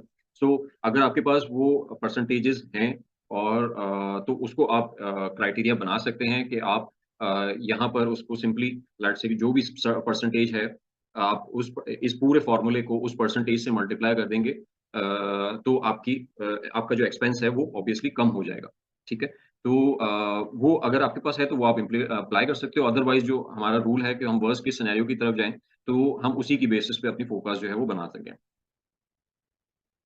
अच्छा, अब अब मेरे पास जो है कुछ आई मीन पूरे 6 महीने में मैंने स्कोर कार्ड जो है मैंने जिस तरीके से मुझे इम्प्रूव होता हुआ नज़र आ रहा था, मैंने उसकी वैल्यू इनपुट कर दी, उसकी वजह से मेरा कन्वर्जन रेट जो है वो इम्प्रूव हो रहा है, ठीक है? ये कन्वर्जन रेट इम्प्रूव हो रहा है। पीपीसी ऑर्डर रेशियो मुझे नज़र आ रहा है कि मैं सेकंड मंथ में 85% ऑर्डर्स जो हैं मेरे ऑर्गेनिकली 15% ऑर्डर्स जो हैं वो ऑर्गेनिकली आ रहे होंगे, थर्ड मंथ में 25, then 70 and then later on down the line 60। अच्छा, यहाँ पर एक चीज़ जो है जो आई मीन मैंने एक्सपीरियंस की है बहुत सारी लॉन्चेस में, वो ये है कि 40% तक ऑर्गेनिक ऑर्डर्स अचीव करना अ, ये तो बहुत I mean this is very much doable और बहुत सारी लॉन्चेस जो हैं वो 40% ऑर्गेनिक ऑर्डर्स तो अचीव कर लेती हैं। लेकिन उसके बाद अ, जो ऑर्गेनिक ऑर्डर्स का रेशियो इंक्रीज़ करना वो एक चैलेंज होता है और उसमें आई मीन उसमें अच्छी खासी प्लानिंग और मेहनत की ज़रूरत होती है। कंसिडरिंग कि आप वही अमाउंट स्पेंड कर रहे हो जितना आप पहले कर रहे थे। यानी लेट्स से कि एक तो सिचुएशन ये है ना कि मैं पीपीसी स्पेंड ही बंद कर दूँ, तो मेरे तो जितने भी ऑर्डर फिर आने हैं वो ऑर्गेनिकली ही आने हैं ऑब्वियसली। तो वहाँ तो ऑब्वियसली मेरा ऑर्गेनिक ऑर्डर रेशियो जो है वो इम्प्रूव ही होगा, 100% ऑर्गेनिक आ रहे हैं, 90% ऑर्गेनिक आ रहे हैं। नहीं, मैं उस सिचुएशन की बात कर रहा हूँ कि आप सेम अमाउंट के साथ, सेम स्ट्रैटेजी के साथ पीपीसी पे लगातार स्पेंड कर रहे हैं। उस सूरत में आप मतलब नॉर्मली ये एक्सपेक्ट कर सकते हैं कि 60% ऑर्गेनिक ऑर्डर्स जो हैं 40% ऑर्गेनिक ऑर्डर्स जो हैं वो आप अचीव कर लोगे, 60% फिर भी पीपीसी रहेंगे। यहाँ से मज़ीद इम्प्रूवमेंट जो है वो उसके लिए आपको प्रॉपर कीवर्ड टू कीवर्ड जो है वो प्लानिंग करनी होगी और अपनी पोज़ीशनिंग, स्पॉन्सर्ड रैंक की पोज़ीशनिंग वो सारी चीज़ें जो चेक आउट करनी होंगी। अदरवाइज़ ये थोड़ा-सा क्रिटिकल एरिया है कि इसको पार करना वो थोड़ा-सा चैलेंजिंग होता है और नॉर्मली हर एक को फेस करना पड़ता है। तो अब यहाँ पर हमें रिज़ल्ट्स नज़र आ रहे हैं for the 6 month down the line. अच्छा, अब इस बिज़नेस प्लान से मुझे क्या-क्या एलिमेंट आई मीन फोकस से क्या-क्या एलिमेंट जो है वो मिल रहे हैं और ये इन्फॉर्मेशन जो है वो मेरे लिए किस तरीके से हेल्पफुल है। मैं इसको कहाँ पर यूटिलाइज़ कर सकता हूँ। सबसे पहली चीज़ तो वो ये है कि मुझे फर्स्ट क्वार्टर में प्रॉफिटेबिलिटी जो है वो नज़र नहीं आ रही है, ठीक है? Uh, second month down the line यानी 4th मंथ पे जाके मुझे नज़र आता है कि मैं ब्रेक इवन से जस्ट अबव जो है वो कुछ प्रॉफ़िट जो है वो जनरेट करना स्टार्ट कर दूँगा। सो अगर मैं इसकी बेसिस पे एक बिज़नेस प्लान रेडी करता हूँ तो मेरे लिए ये फ़ोकस जो है वो हेल्प कर रही होगी अपनी क्लाइंट की एक्सपेक्टेशन सेट करने को कि हमारा 3 मंथ्स में डाउन द लाइन जो है वो कोई प्रॉफ़िट जो है वो जनरेट नहीं होगा और यही आपकी उससे कमिटमेंट होगी। 4th मंथ के बाद जो है वो आप प्रॉफ़िट जो है वो एक्सपेक्ट कर सकते हो। ठीक है? एक चीज़। दूसरी चीज़ ये कि अगर आप ये पीपीसी स्पेंड लेके चल रहे हैं, तो इसकी कैश फ्लो प्लानिंग आप क्लाइंट को बता सकते हैं और उसको कम्युनिकेट कर सकते हैं कि ये फंड जो है वो हमारी रिक्वायरमेंट होगी। क्यों? क्योंकि यहाँ पर कोई प्रॉफिट जनरेट नहीं हो रहा है। दैट मीन्स कि अ, जितनी भी स्पेंडिंग है वो कैपिटल इंजेक्ट करना पड़ेगा यानी यानी एक इन्वेस्टमेंट के थ्रू क्लाइंट को अपनी इन्वेस्टमेंट लगानी पड़ेगी to do the PPC spend, क्योंकि बिजनेस जो है वो तो कोई कैश फ्लो या कोई सरप्लस जो है वो जनरेट नहीं कर रहा, जिसको आप लेटर ऑन पीपीसी में स्पेंड कर दोगे तो ये कैपिटल इंजेक्ट होगा, इन्वेस्टमेंट होगी और वो यूटिलाइज करना होगा। सो वो प्रॉपरली प्लान होना और कम्युनिकेट होना भी जरूरी है कि ये कैश फ्लोज और ये पीपीसी यानी इतना अमाउंट जो है पीपीसी का बजट जो है वो अवेलेबल होना चाहिए, ताकि आपको लेटर ऑन कोई इस तरीके से इश्यूज ना आए। थर्ड एरिया जो कि डायरेक्टली हमारी पीपीसी प्लानिंग से रिलेट करता है वो है एकॉस और टैकोस का। अब लेट्स से कि ये सिचुएशन यहाँ पर मुझे नजर आ रही है कि मेरा फर्स्ट मंथ में 81%, सेकेंड मंथ में 76, थर्ड मंथ में 63 और मुझे ब्रेक इवन एकॉस जो है वो 6 मंथ में नजर नहीं आ रहा। ठीक है, मेरा ब्रेक इवन एकॉस जो है वो 43% है। 43% is our gross profit margin, so that is the break even ACoS. लेकिन मुझे 6 मंथ में डाउन द लाइन जो मैक्सिमम यानी मिनिमम एकॉस नजर आ रहा है दैट इज 48%, जो कि 5% ज्यादा है ब्रेक इवन एकॉस से। सो यहाँ पर मुझे फाइंड आउट करना होगा कि क्या रीजंस हैं कि जो मेरी एकॉस को इंक्रीज कर रहे हैं। ऑब्वियसली तो एक मेजर रीजन जो हमें इस निश की वजह से पता है, क्योंकि हमने कैलकुलेट किया है, that is the conversion rate. कि कन्वर्जन रेट इतने लो हैं उसकी वजह से मेरा एकॉस जो है वो ऑब्वियसली इंक्रीज कर रहा है। दूसरा, मेरे पास जो रीजन है कि मेरी सीपीसीज हैं वो बहुत ज्यादा हैं। ठीक है, जो खास तौर पे उन कीवर्ड्स को जो ज्यादा सेल्स जनरेट कर रहे हैं, ठीक है, उनकी सीपीसीज जो हैं वो बहुत ज्यादा हैं। सो कंसिडरिंग दीज नंबर, मुझे डे वन से ये पता है कि मुझे लोअर सीपीसी वाले कीवर्ड जो है वो फिगर आउट करने हैं, प्लान करने हैं, अदरवाइज मैं ब्रेक इवन एकॉस जो है वो अचीव नहीं कर पाऊंगा और मेरा अकाउंट जो है वो स्ट्रगल कर आई मीन मेरी पीपीसी परफॉर्मेंस जो है वो क्वेश्चनेबल हो सकती है इन द लॉन्गर रन, अगर ये प्रोजेक्ट जो है वो इतना टाइम ड्यूरेशन चलता भी है तो। सो मेरी पीपीसी परफॉर्मेंस जो है वो क्वेश्चनेबल हो सकती है। सो मुझे डे वन से ये प्लान करके या ये चीज सामने रखते हुए चलना है कि मुझे लोअर सीपीसी वाली अपॉर्चुनिटीज जो हैं वो फाइंड आउट करनी है during my from my research campaign, discovery campaigns, ताकि मैं इस 81% को या 76% को नीचे लेके आ सकूं और अपना ब्रेक इवन एकॉस जो है वो 3-4 मंथ में अचीव कर सकूं। इसी तरीके से क्योंकि सीपीसी भी ऑब्वियसली मुझे नजर आ वो आई मीन कन्वर्जन रेट जो है मुझे नजर आ रहा है, तो मुझे इस तरह की अपॉर्चुनिटीज या अपनी पीपीसी के थ्रू इस तरह की अपॉर्चुनिटीज फाइंड आउट करनी होंगी जहां से मुझे अच्छी बेहतर कन्वर्जन रेट मिले, या फिर अपनी रैंकिंग के ऊपर मुझे ज्यादा प्रायोरिटी या फोकस करना होगा, ताकि मेरी जो ऑर्गेनिक विजिबिलिटी है वो इम्प्रूव हो जाए, तो मेरी कन्वर्जन जो है वो ज्यादा मजीद इम्प्रूव हो सकती है। या मैं अपने सोशल प्रूफ को जो है वो थ्रू एसएफबी या वीवीआरओ जो है वो थोड़ा सा बेहतर बना लूं, तो मेरी कन्वर्जन जो है वो इम्प्रूव हो सकती है, जिसकी वजह से मेरा ओवरऑल एकॉस जो है वो नीचे आ जाएगा। तो ये मेरे नोट्स या सॉर्ट ऑफ पॉइंट्स बन जाते हैं कि मुझे इन चीजों का first first month second month में ख्याल रखना है कि मुझे इस चीज के ऊपर काम करना है, क्योंकि अदरवाइज मेरा ब्रेक इवन एकॉस जो है वो अचीव होता हुआ नजर नहीं आ रहा। ठीक है, इसी तरीके से जो टैकोस है वहां से हमें रिजल्ट्स पता चलते हैं कि मेरा जो टैकोस यानी जो हमारे ब्रेक इवन एकॉस से टैकोस जो परसेंटेज है वो फोर्थ मंथ में नीचे आता है, और उसका इम्पैक्ट हमें नजर आ रहा है कि फोर्थ मंथ में हम प्रॉफिटेबल हो रहे हैं और एक छोटा सा प्रॉफिट हमें नजर आ रहा है। ठीक है, सो इसकी इंप्रूवमेंट पे ऑब्वियसली मेरा फोकस अलाइंड होगा जो मैंने प्लान किया है थ्रू रैंकिंग कैंपेन की वजह से, कि मुझे ऑर्गेनिक पोजीशंस जो हैं वो इम्प्रूव करनी होंगी अगर मुझे इनको अर्लियर मंथ्स में प्रॉफिटेबल बनाना है। और अगर मुझे सेकंड या थर्ड मंथ में एक प्रॉफिटेबिलिटी जनरेट करनी है, तो दैट मीन्स कि मुझे अपना टैकोस जो है वो इम्प्रूव करना होगा, और टैकोस इम्प्रूव करने के लिए मुझे अपना PPC and organic order ratio जो है वो बैलेंस करना होगा। जितने ऑर्गेनिक ऑर्डर्स इम्प्रूव होंगे उतना मेरा टैकोस जो है वो कम होता जाएगा और मेरा अकाउंट जो है वो जल्द ही ब्रेक इवन अचीव कर लेगा इन टर्म्स ऑफ टैकोस, तो मेरा अकाउंट जो है वो प्रॉफिटेबल हो जाएगा। अब ये पॉइंट जो है वो मैं अपनी स्ट्रैटेजी में इंक्लूड कर सकता हूँ डे वन पे, कि मुझे ये कैंपेन्स जो हैं या इस तरीके से मेरे ऑब्जेक्टिव जो हैं वो मैंने सेट किए हुए हैं, तो मुझे इन ऑब्जेक्टिव को सामने रखते हुए जो कैंपेन्स ड्राइव करनी है वो मेरे डे वन से मेरे हाथ में प्लानिंग में होंगी, और मैं उसके अकॉर्डिंगली जो है वो अपना पीपीसी स्पेंड कर रहा होगा। लास्टली जो फोकस से आपको हेल्प मिलेगी वो मिलेगी आपकी इन्वेंट्री प्लानिंग में। कि आपको यहाँ पर मतलब हमें यहाँ पर सेल्स नजर आ रही है कि कितने नंबर ऑफ यूनिट्स का क्या सेल्स वेलोसिटी है, कितने नंबर ऑफ यूनिट जो है वो हमारे सोल्ड हो रहे हैं मंथ टू मंथ बेसिस पे, और इसकी बेसिस पे हमें कितनी इन्वेंट्री जो है वो रिक्वायर्ड होगी मंथ टू मंथ। नॉर्मली एक जो मिस्टेक या एक प्रैक्टिस जो है वो हमारे अडॉप्ट कर ली गई है कि वो हम 2-3 मंथ्स की इन्वेंट्री जो है वो पार्क कर देते हैं, irrespective of कि उसकी जरूरत हमें है या नहीं है, ठीक है। And that is also based on the competitor sale, not our own sales, ठीक है। हम कंपेटिटर की सेल की बेसिस पे 2-3-4 महीने की इन्वेंट्री जो है वो पार कर देते हैं। अब इन्वेंट्री है, ऑब्वियसली सेल तो हो जाएगी, लेकिन द प्रॉब्लम इज कि उसकी वजह से मेरा बहुत बड़ा या मेरे इन्वेस्टर का या सेलर का क्लाइंट का बहुत बड़ा अमाउंट जो है वो इन्वेंट्री में स्टक हुआ है, एक वर्किंग कैपिटल जो है वो स्टक हुआ है, which could have been used in any other launch, या उसका बेहतर इस्तेमाल जो है वो किया जा सकता था। तो उसको अवॉइड करने के लिए अगर हम बेहतर इन्वेंट्री प्लानिंग करें, जो कि हम अपनी फोकस से ही ड्राइव कर सकते हैं कि हमारी क्या सेल्स वेलोसिटी होगी, इसकी बेसिस पे हमें कितनी इन्वेंट्री की रिक्वायरमेंट है, हमारे लीड टाइम्स क्या हैं, हमारे प्रोडक्शन डेज क्या हैं, और हमें कब रिप्लेनिशमेंट्स की ऑर्डर प्लानिंग जो है वो कब करने की जरूरत है, जिस चीज को हम थोड़ा डिटेल में अपनी इन्वेंट्री प्लानिंग वाले सेशंस में चेकआउट करेंगे।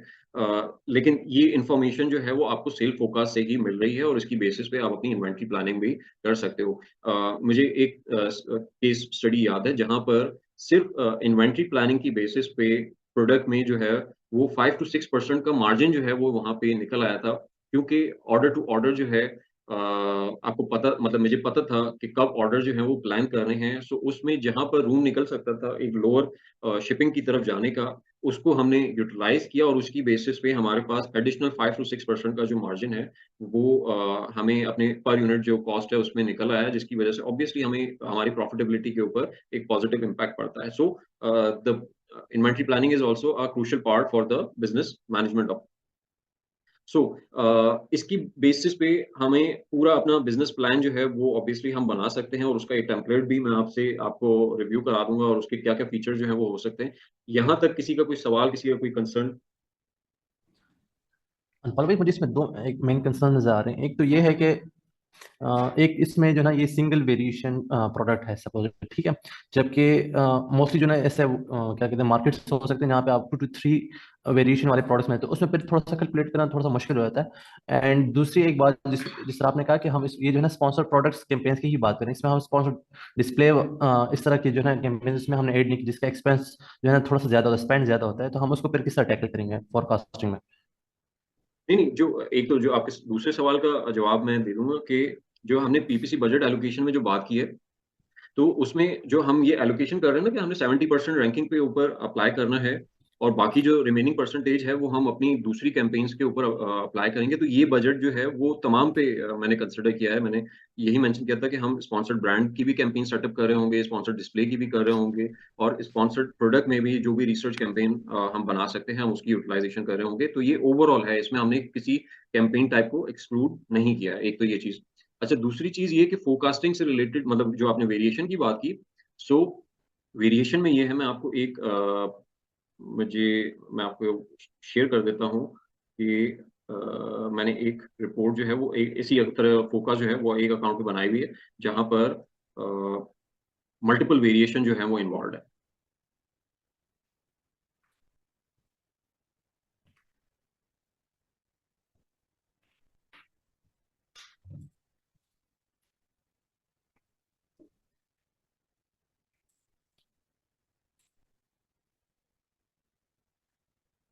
अच्छा, मेरी स्क्रीन शो हो रही है? अभी नहीं स्टार्ट नहीं हुई, अभी स्टार्ट हो गई। ओके। सो अब ये जो है इस प्रोडक्ट में ऑलमोस्ट कोई, मतलब इस अकाउंट पर्टिकुलर अकाउंट में ऑलमोस्ट कोई 5 वेरिएशंस हैं।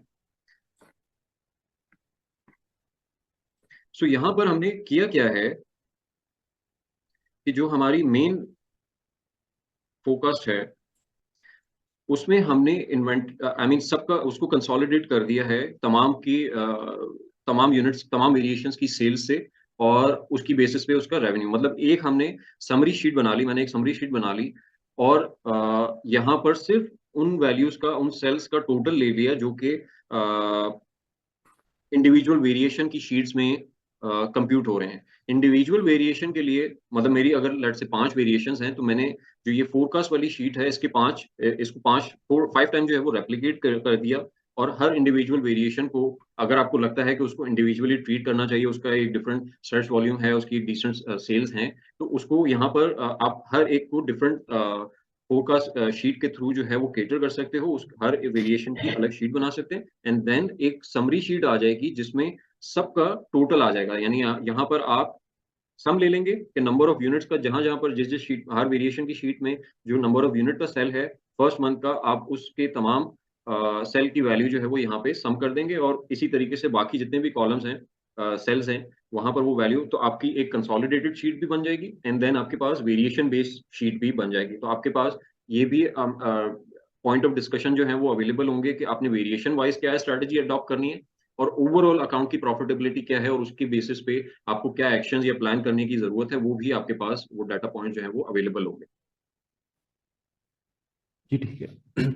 जिस तरह आपने कहा कि ये तो सेल शेयर, इस तरह जो है हर प्रोडक्ट का फिर एक्सपेंस मतलब वेरिएशन होता है, कुछ वेरिएशन तो ना वो हमें थोड़े से कम कॉस्ट पड़ती है, जबकि कुछ वेरिएशन होते हैं जो कि हमारे लिए एक्सपेंसिव होते हैं, तो वो उसमें भी जो है ना प्राइस लैंडिंग कॉस्ट का डिफरेंस वेरिएंस भी आता है, तो उसमें प्रॉफिट डिफरेंस भी आ जाता है उसमें, बिल्कुल इवन आएगा, दो बिल्कुल। सेलिंग प्राइस में भी आएगा। तो मैं एग्जैक्टली मैं यही कह रहा था कि जो मैं यहाँ पे शीट दिखा रहा हूँ ना, अब ये जो शीट बनी हुई है आपको जो नजर आ रही है, ये एक सिंगल वेरिएशन की है। इसमें इसी वेरिएशन की जो कॉस्ट है, मतलब इसकी जो रेलेवेंट कॉस्ट है, लैंडिंग कॉस्ट वो इंक्लूडेड है, इसकी रेलेवेंट शिपिंग कॉस्ट वो इंक्लूडेड है, इसकी एफबीएफ फीस कितनी है वो इंक्लूडेड है, इस पे पीपीसी मैं कितनी रन करूंगा वो इंक्लूडेड है, ठीक है। तो ये स्पेसिफिक है एक वेरिएशन के ऊपर। इसी तरीके से जो दूसरी वेरिएशन है, इससे रेलेवेंट जितनी भी कॉस्ट है मैं इस पर्टिकुलर शीट में सिर्फ वही डालूंगा, दूसरी वेरिएशन की या जनरल एक एवरेज कॉस्ट नहीं डालूंगा। इसी तरीके से जितनी मेरी वेरिएशंस हैं, मैं जो वेरिएशन वाली शीट बना रहा हूँ, इंडिविजुअल वेरिएशन की जो शीट बना रहा हूँ, मैं उसमें सिर्फ उससे रेलेवेंट कॉस्ट जो है वो इंक्लूड करूंगा, और उसके अलावा और कोई कॉस्ट इंक्लूड नहीं करूंगा। फिर एक समरी शीट बनाई जा सकती है, ठीक है, या आप एक समरी शीट बनाएंगे जहां पर आप इन तमाम वेरिएशंस का, यहाँ पर आपको लेट से नजर आ रहा है कि मैं आपको दिखा देता हूँ कि ये जो सम ले रहा है ना अपनी सेल्स में, तो ये नंबर ऑफ यूनिट्स सम करेगा, देन ये नंबर ऑफ यूनिट सम करेगा, देन ये नंबर ऑफ यूनिट्स, ये हर सेल की वैल्यू जो है वो वहां पे ऐड कर दी गई है, सो वो तमाम सेल की वैल्यू से नंबर ऑफ यूनिट जो है वो ड्राइव कर रहा है, एंड देन रेवेन्यू भी उन तमाम इंडिविजुअल शीट्स का जो सम है वो ड्राइव कर रहा है, ना कि आप यहाँ पर एक सेल प्राइस डालेंगे और उसकी बेसिस पे एक रेवेन्यू कैलकुलेट करेंगे। यहाँ पे आपको सेल प्राइस नजर नहीं आ रही कि नंबर ऑफ यूनिट की बेसिस पे एक सेल प्राइस और रेवेन्यू जो है वो कैलकुलेट हो रहा है। क्यों? क्योंकि हर वेरिएशन की प्राइस जो है वो डिफरेंट है। तो हम रेवेन्यू का सम ले लेंगे, कॉस्ट का सम ले लेंगे, अमेजोन फीचर्स का सम ले लेंगे, एंड देन उसकी बेसिस पे हमारा जो पीपीसी स्पेंड है इंडिविजुअल वेरिएशन का, वो टोटल सम यहाँ पर आ गया, और यहाँ पर आपकी नेट प्रॉफिटेबिलिटी, पूरी ओवरऑल अकाउंट की जो नेट प्रॉफिटेबिलिटी है वो आपको रिफ्लेक्ट होना स्टार्ट हो जाएगी, और इसमें हर एक का रेलेवेंट जितना भी कॉस्ट या फोरकास्ट आप कर रहे हो वो एग्जैक्टली वही आ रहा होगा, इसमें आपको एवरेज करने की जरूरत नहीं पड़ेगी।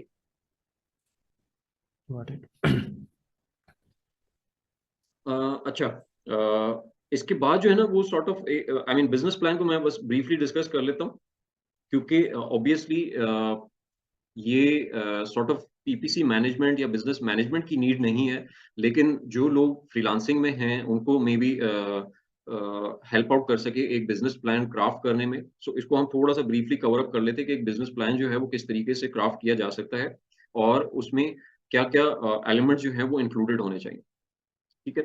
अच्छा, उसमें सबसे पहले जो है वो ऑब्वियसली ये यहाँ पे मैंने डमी टेक्स्ट इनपुट किया हुआ है, तो उस पर फोकस नहीं कीजिएगा। सबसे पहला पार्ट आ जाता है समरी का, कि समरी में हमने बता दिया कि ये प्रोडक्ट जो है, ये रिपोर्ट जो है वो किस पर्पस से, कि इसका ऑब्जेक्टिव क्या है, इसके क्या पर्पस हैं, ठीक है, किस प्रोडक्ट से रिलेटेड है, थोड़ा सा मार्केट का इंट्रोडक्शन, ये सारी चीजें जो है वो यहाँ पर हमने एक्सप्लेन कर दी, और एक्चुअल पर्पस जो रिपोर्ट का या बिजनेस प्लान का जो है वो एक्चुअल पर्पस यहाँ पे मेंशन कर दिया। देन हम आ जाते हैं मार्केट ओवरव्यू के ऊपर।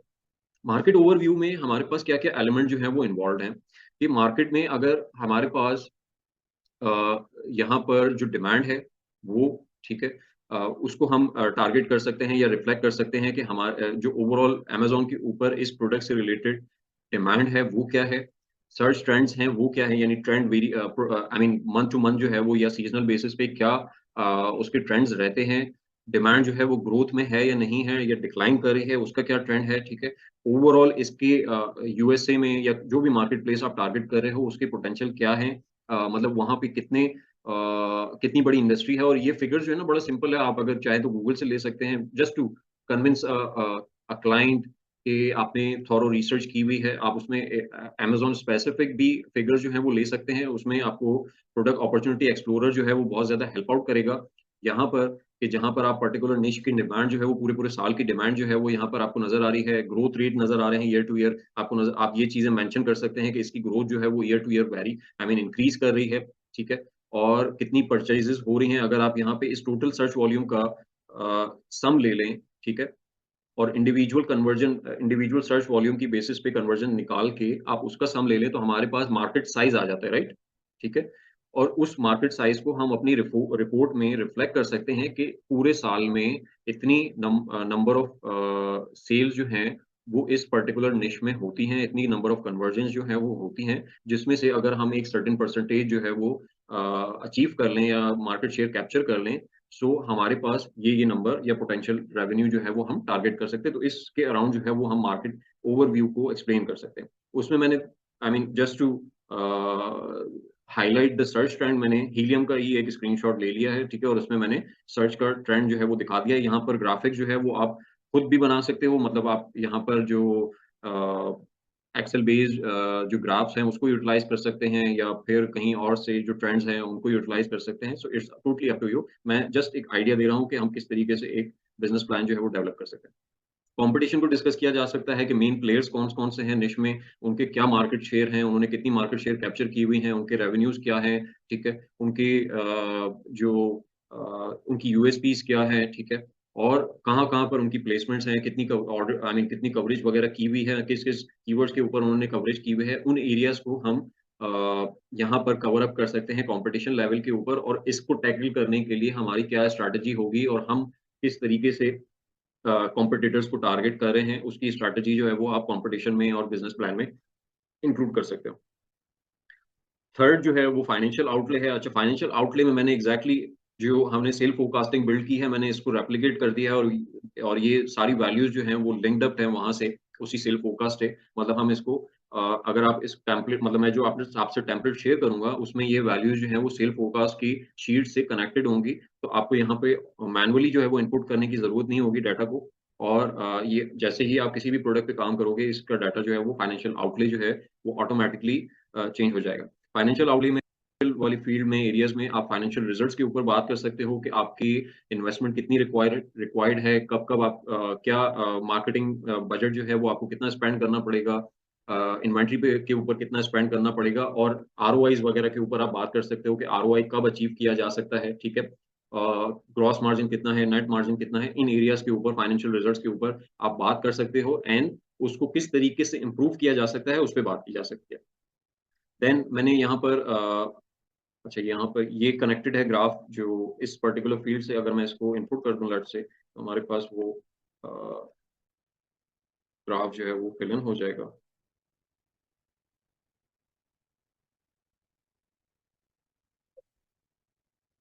ठीक है, सो फाइनेंशियल आउटले में ग्राफ ऐड कर दिया रेवेन्यू का और उसके अगेंस्ट ग्रॉस प्रॉफिट का। ये मैंने जस्ट फॉर एग्जांपल ऐड किया है, इसको आप जिस मर्जी तरीके से चाहें वो एडिट कर सकते हो।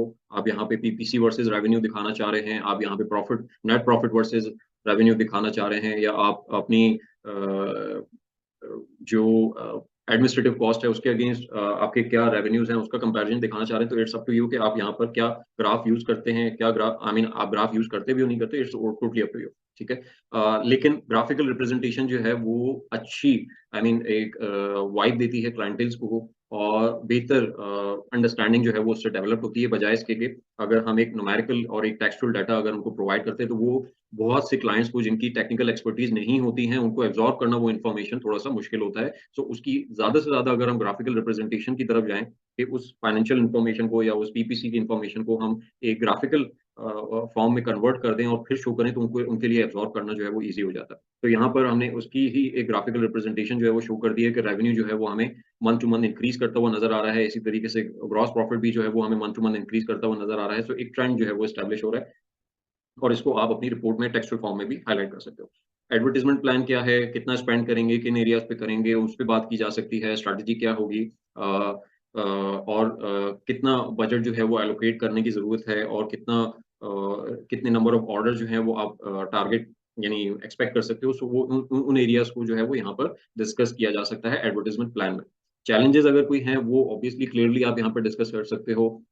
चैलेंजेस कंपैटिटर की तरफ से हो सकते हैं, ठीक है, या फिर इनोवेशन से रिलेटेड आपको चैलेंजेस कोई नजर आ रहे हैं कि फ्यूचर में ये प्रोडक्ट जो है वो लेट्स से कि वो ड्राई आउट हो जाएगी, या सीजनल है, या इसकी डिमांड जो है वो खत्म हो जाएगी, ठीक है, तो आपको नई प्रोडक्ट के लिए या नई लॉन्चेस के लिए या नए किसी अपडेटेड वर्जन के लिए जो है वो पहले से प्लान करने की जरूरत होगी। तो वो चीजें और वो चैलेंजेस जो है वो यहाँ पर आप डिस्क्राइब कर सकते हो। प्राइस वॉर से रिलेटेड चीजें जो है वो डिस्क्राइब कर सकते हो, ठीक है। सो उन जो भी चैलेंजेस आपके नज़र में हैं, ऑब्वियसली एक जब आप किसी प्रोडक्ट की रिसर्च करते हो तो उसमें आपको काफ़ी सारी चीज़ें जो है वो फाइंड आउट करते हो, आपके नॉलेज में होती हैं, तो उन चैलेंजेस को आप यहाँ पर डिस्क्राइब कर सकते हैं। लास्टली कंक्लूजन इज़ के ओवरऑल रिपोर्ट की बेसिस पे आपको क्या लगता है कि ये जो इन्वेस्टमेंट है, एक बिजनेस इन्वेस्टमेंट है, उसको करना चाहिए, नहीं करना चाहिए, वो वायबल इन्वेस्टमेंट है या नहीं है, ठीक है। इन चीज़ों के अराउंड जो है वो आप बात कर सकते हो। उसके रिजल्ट क्या एक्सपेक्ट कर रहे हो, उसकी एक सॉर्ट ऑफ समरी, क्या फाइनेंशियल रिजल्ट जो है वो कब आप अकाउंट को प्रॉफिटेबल देख रहे हैं, कितनी लॉन्चेस करनी पड़ सकती हैं, कितने प्रोडक्ट जो हैं वो लॉन्च करने पड़ सकते हैं, कितना स्केल किया जा सकता है, तो उन एरियाज को जो है वो आप कंक्लूजन में एड अप कर सकते हो।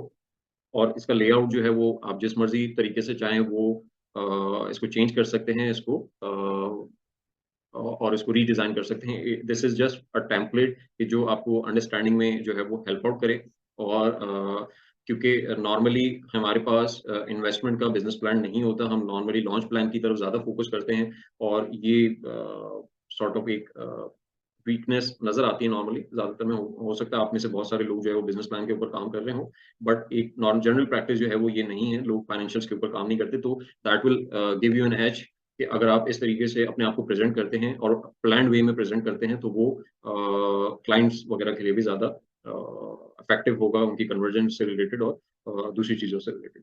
जो टेक्स्ट है, आई मीन मैं यहाँ पे सिंपली बताऊँ कि मैंने अगर आपको रिसर्च पर्पज़ के लिए आप चैट जीपीटी इस्तेमाल करें, वहाँ पे प्रोडक्ट का नाम लिखें, और मैंने ये सारा कंटेंट जो है मैंने वहाँ पे सिर्फ ये लिखा कि मुझे बिज़नेस प्लान रिपोर्ट जो है वो एक जनरेट करके दे दो।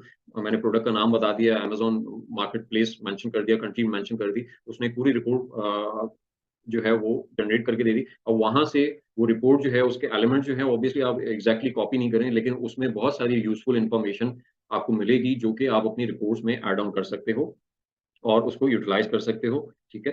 सो जहाँ-जहाँ पर वो इन्फॉर्मेशन अवेलेबल है, ठीक है, वो आप वो ले सकते हैं। मैंने यहाँ पे एग्ज़ैक्टली उसको कॉपी कर दिया था, ठीक है, just to create a dummy text और एक रेफरेंस पॉइंट के लिए। तो यहाँ पर बहुत सारी इन्फॉर्मेशन ऐसी है जो कि एक्सक्लूड की जा सकती थी, और एक अमेज़न पर्सपेक्टिव से, एक क्लाइंट पर्सपेक्टिव से वो अननेसेसरी थी। लेकिन चैट जीपीटी जो है वो एक यूज़फुल टूल है। अगर आप बिज़नेस प्लान डेवलप करना चाहें और उसके ऊपर रिपोर्ट जनरेट करवाना चाहें, तो वो आपको बहुत सारी इनपुट जो है वो प्रोवाइड कर सकता है, और जिसको आप अपनी रिपोर्ट्स में यूटिलाइज़ कर सकते हो। इससे रिलेटेड किसी का कोई सवाल?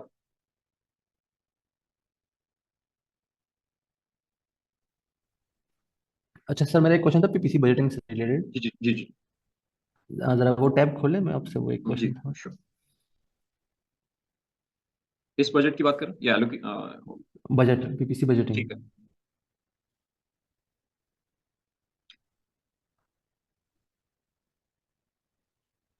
अच्छा, इसमें सर आपने जो है ना ये रैंकिंग टारगेट आपने एक डिफाइन किया है उसमें। हुँ, हुँ।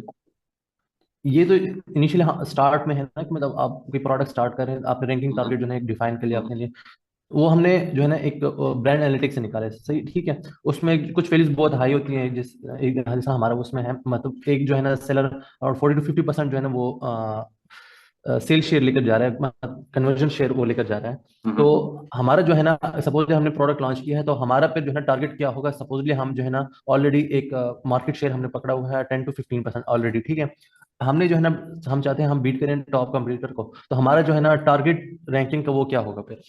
अच्छा, इसमें 2 चीज़ें हैं कि अगर आपकी प्रोडक्ट ऑलरेडी लॉन्च है और उसकी बेसिस पे आप एक रैंकिंग टारगेट जो है वो इस मेथड से ड्राइव करना चाह रहे हैं कि आपको कितने नंबर ऑफ ऑर्डर्स की नीड है। सो यहाँ पर अगर आपकी जो ऑर्गेनिक पोज़ीशन है उस पर्टिकुलर कीवर्ड के ऊपर जिसको आप टारगेट करना चाह रहे हो, वो ना होने के बराबर है, यानी आपको हीलियम में कोई उसकी ऑर्गेनिक पोजीशन जो है वो नजर नहीं आ रही है, ऑर्गेनिक रैंक नजर नहीं आ रहे, तो तब तो हम यही मेथड अप्लाई करेंगे जो कि हम एक न्यूली लॉन्च प्रोडक्ट पे अप्लाई कर रहे हैं उस पर्टिकुलर इंडिविजुअल कीवर्ड के ऊपर, ठीक है। और उसमें हम उसी को टारगेट कर लेंगे कि हम जो SFR रिपोर्ट से, ब्रांड एनालिटिक्स से, वहां से एक परसेंटेज हमने लिया कन्वर्जन शेयर का, और उसको हमें बीट करना है, and that will be our target for the ranking campaigns, ठीक है। उसको हमने इनपुट कर दिया अपने उन कीवर्ड्स के लिए जो रैंक नहीं है।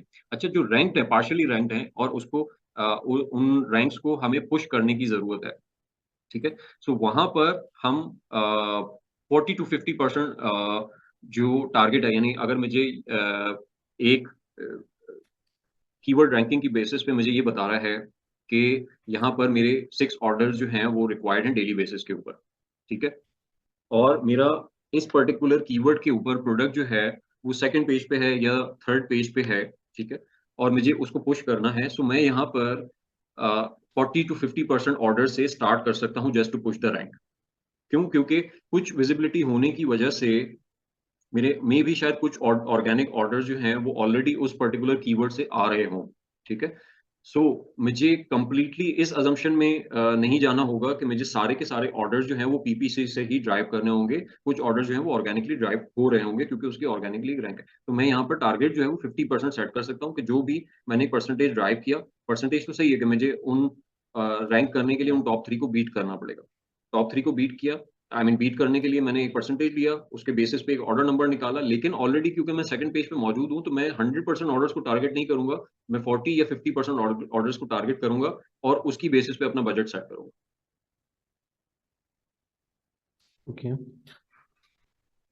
अच्छा, एक दूसरा क्वेश्चन, जिस तरह आपने यहाँ पे फर्स्ट जो है ना प्लास्टिक नाइफ्स आपने वो किया है और आपने इसके लिए पीपीसी डेली बजट को असाइन किया है, ठीक है। इसमें जो है ना ये आप हम एज्यूम करें इसमें एग्जैक्ट है, एग्जैक्ट जो है ना स्पॉन्सर्ड प्रोडक्ट जो है ना वो एज्यूम करें, तो हमने तो है ना फ्रेज भी करना है, ब्रॉड भी करना है, हमने तीनों मैच टाइप जो है ना वो जो है ना चलाना है, ठीक है। तो how how would we distribute कि हमने जो है ना कौन से कैंपेन को कितना परसेंटेज देना है फॉर दैट स्पेसिफिक कीवर्ड, अगर टॉप का मेन 2-3 कीवर्ड्स हैं उनको।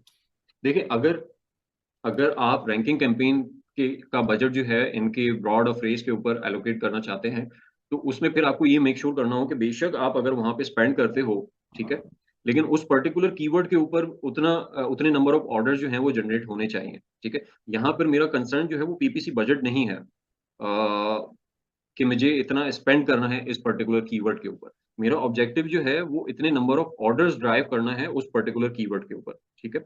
अब लेट्स से अगर ये 6 ऑर्डर्स जो हैं वो मुझे ब्रॉड और फ्रेज से भी मिल जाते हैं, मैंने वहां पे कैंपेन सेटअप की और उसमें सर्च टर्म जो है वो प्लास्टिक नाइफ्स पे उन्होंने ऑर्डर जनरेट कर दिए, ठीक है। तो मेरा ऑब्जेक्टिव जो है यहाँ पर अचीव हो जाता है, ठीक है। मैंने एक सर्टेन परसेंटेज उसको एलोकेट कर दिया है डिपेंडिंग ऑन द स्ट्रैटेजी। लेकिन अगर मैं वहां पर रिसर्च कैंपेन बना रहा हूँ फ्रेज और ब्रॉड में, और उसको रिसर्च का और रैंकिंग पर्पस के हिसाब से नहीं बना रहा हूँ, उसको रिसर्च का बजट एलोकेट कर रहा हूँ, तो फिर मुझे स्पेसिफिकली जो बजट यहाँ पे मैंने कैलकुलेट किया ना रैंकिंग के लिए, उस वो एग्जैक्ट में एलोकेट करना होगा। हो सकता है कि मेरा कुछ ऑर्डर जो हैं वो मेरी रिसर्च कैंपेन से इस पर्टिकुलर कीवर्ड के ऊपर आ जाए, ठीक है, हो सकता है, पॉसिबल है। लेकिन मैं फिर भी अपना बजट जो है रैंकिंग कैंपेन का वो किसी उस बेसिस पे शिफ्ट नहीं कर दूंगा अनटिल अनलेस कि वो मुझे रिजल्ट जो है वो नजर आ जाए, ठीक है, कि मैंने ब्रॉड से वो की इस पर्टिकुलर सर्च टर्म के ऊपर ऑर्डर जनरेट कर लिया। जब तक वो नहीं होता तो मैं रैंकिंग कैंपेन का बजट जो है वो स्पेसिफिकली इस कीवर्ड के ऊपर ड्राइव करके रखूंगा। हाँ, अगर आप रैंकिंग बजट जो है वो फ्रेज पे भी यूटिलाइज कर रहे हो, ठीक है, तो उसका आप मतलब वो 10% भी हो सकता है ऑफ द बजट, मतलब 71 में से आपने 10% जो है वो फ्रेज पे लगा दिया, 10% जो है वो ब्रॉड पे लगा दिया और 80% एग्जैक्ट पे यूटिलाइज कर दिया, तो वो डिपेंड करता है सिचुएशन के ऊपर कि आपको कहाँ पर ज्यादा चांसेस नजर आते हैं। या उसको ऑब्वियसली हम उसमें जो अपनी कैंपेन डेवलपमेंट वाले पार्ट में ना उसमें डिस्कस करेंगे कि हम किस तरीके से रेशो कर सकते हैं, क्योंकि यहाँ पे ना एक जो चीज कंसिडर करने वाली है ऑब्जेक्टिव को सर्टेन करने के लिए, वो ये है कि कीवर्ड की नेचर क्या है, ठीक है। कीवर्ड की नेचर और उसकी कन्वर्जन प्लेसमेंट जो है वो किस तरीके की है। अगर रेस्ट ऑफ द सर्चेस पे भी ऑर्डर्स जनरेट होते हैं, टॉप ऑफ द सर्च पे इतना कोई बहुत ज्यादा कंपटीशन नहीं है, या टॉप ऑफ द सर्च वाले ही बहुत ज्यादा ऑर्डर्स लेके नहीं जा रहे हैं, ठीक है, तो मेरे लिए बड़ा कन्वीनियंट बनता है कि मैं ब्रॉड और फ्रेज से टारगेट कर लूँ। लेकिन अगर टॉप ऑफ द सर्च पे बहुत ज्यादा कंपटीशन है, सैचुरेशन है मार्केट में, तो मेरे लिए अप्रोप्रिएट सिचुएशन ये होगी कि मैं ज्यादा स्पेंड जो है वो एग्जैक्ट को दूं। ठीक है, तो वो सब्जेक्टिव सिचुएशन है, वो case to case study basis पे हम इसको डिस्कस करेंगे इंशाल्लाह। वो एक जनरल यहाँ पे थ्योरी जो है ना वो मैं पास ऑन नहीं कर सकता या नहीं करना चाहूंगा, क्योंकि वो एक जनरल रूल बन जाएगा फिर उसकी बेसिस पे। तो ये केस टू केस बेसिस पे वेरी करेगा कि हमने कितना एग्जैक्ट ब्रॉड ऑफ रेस को रैंकिंग कैंपेन के परस्पेक्टिव से ही उसको बजट देना है।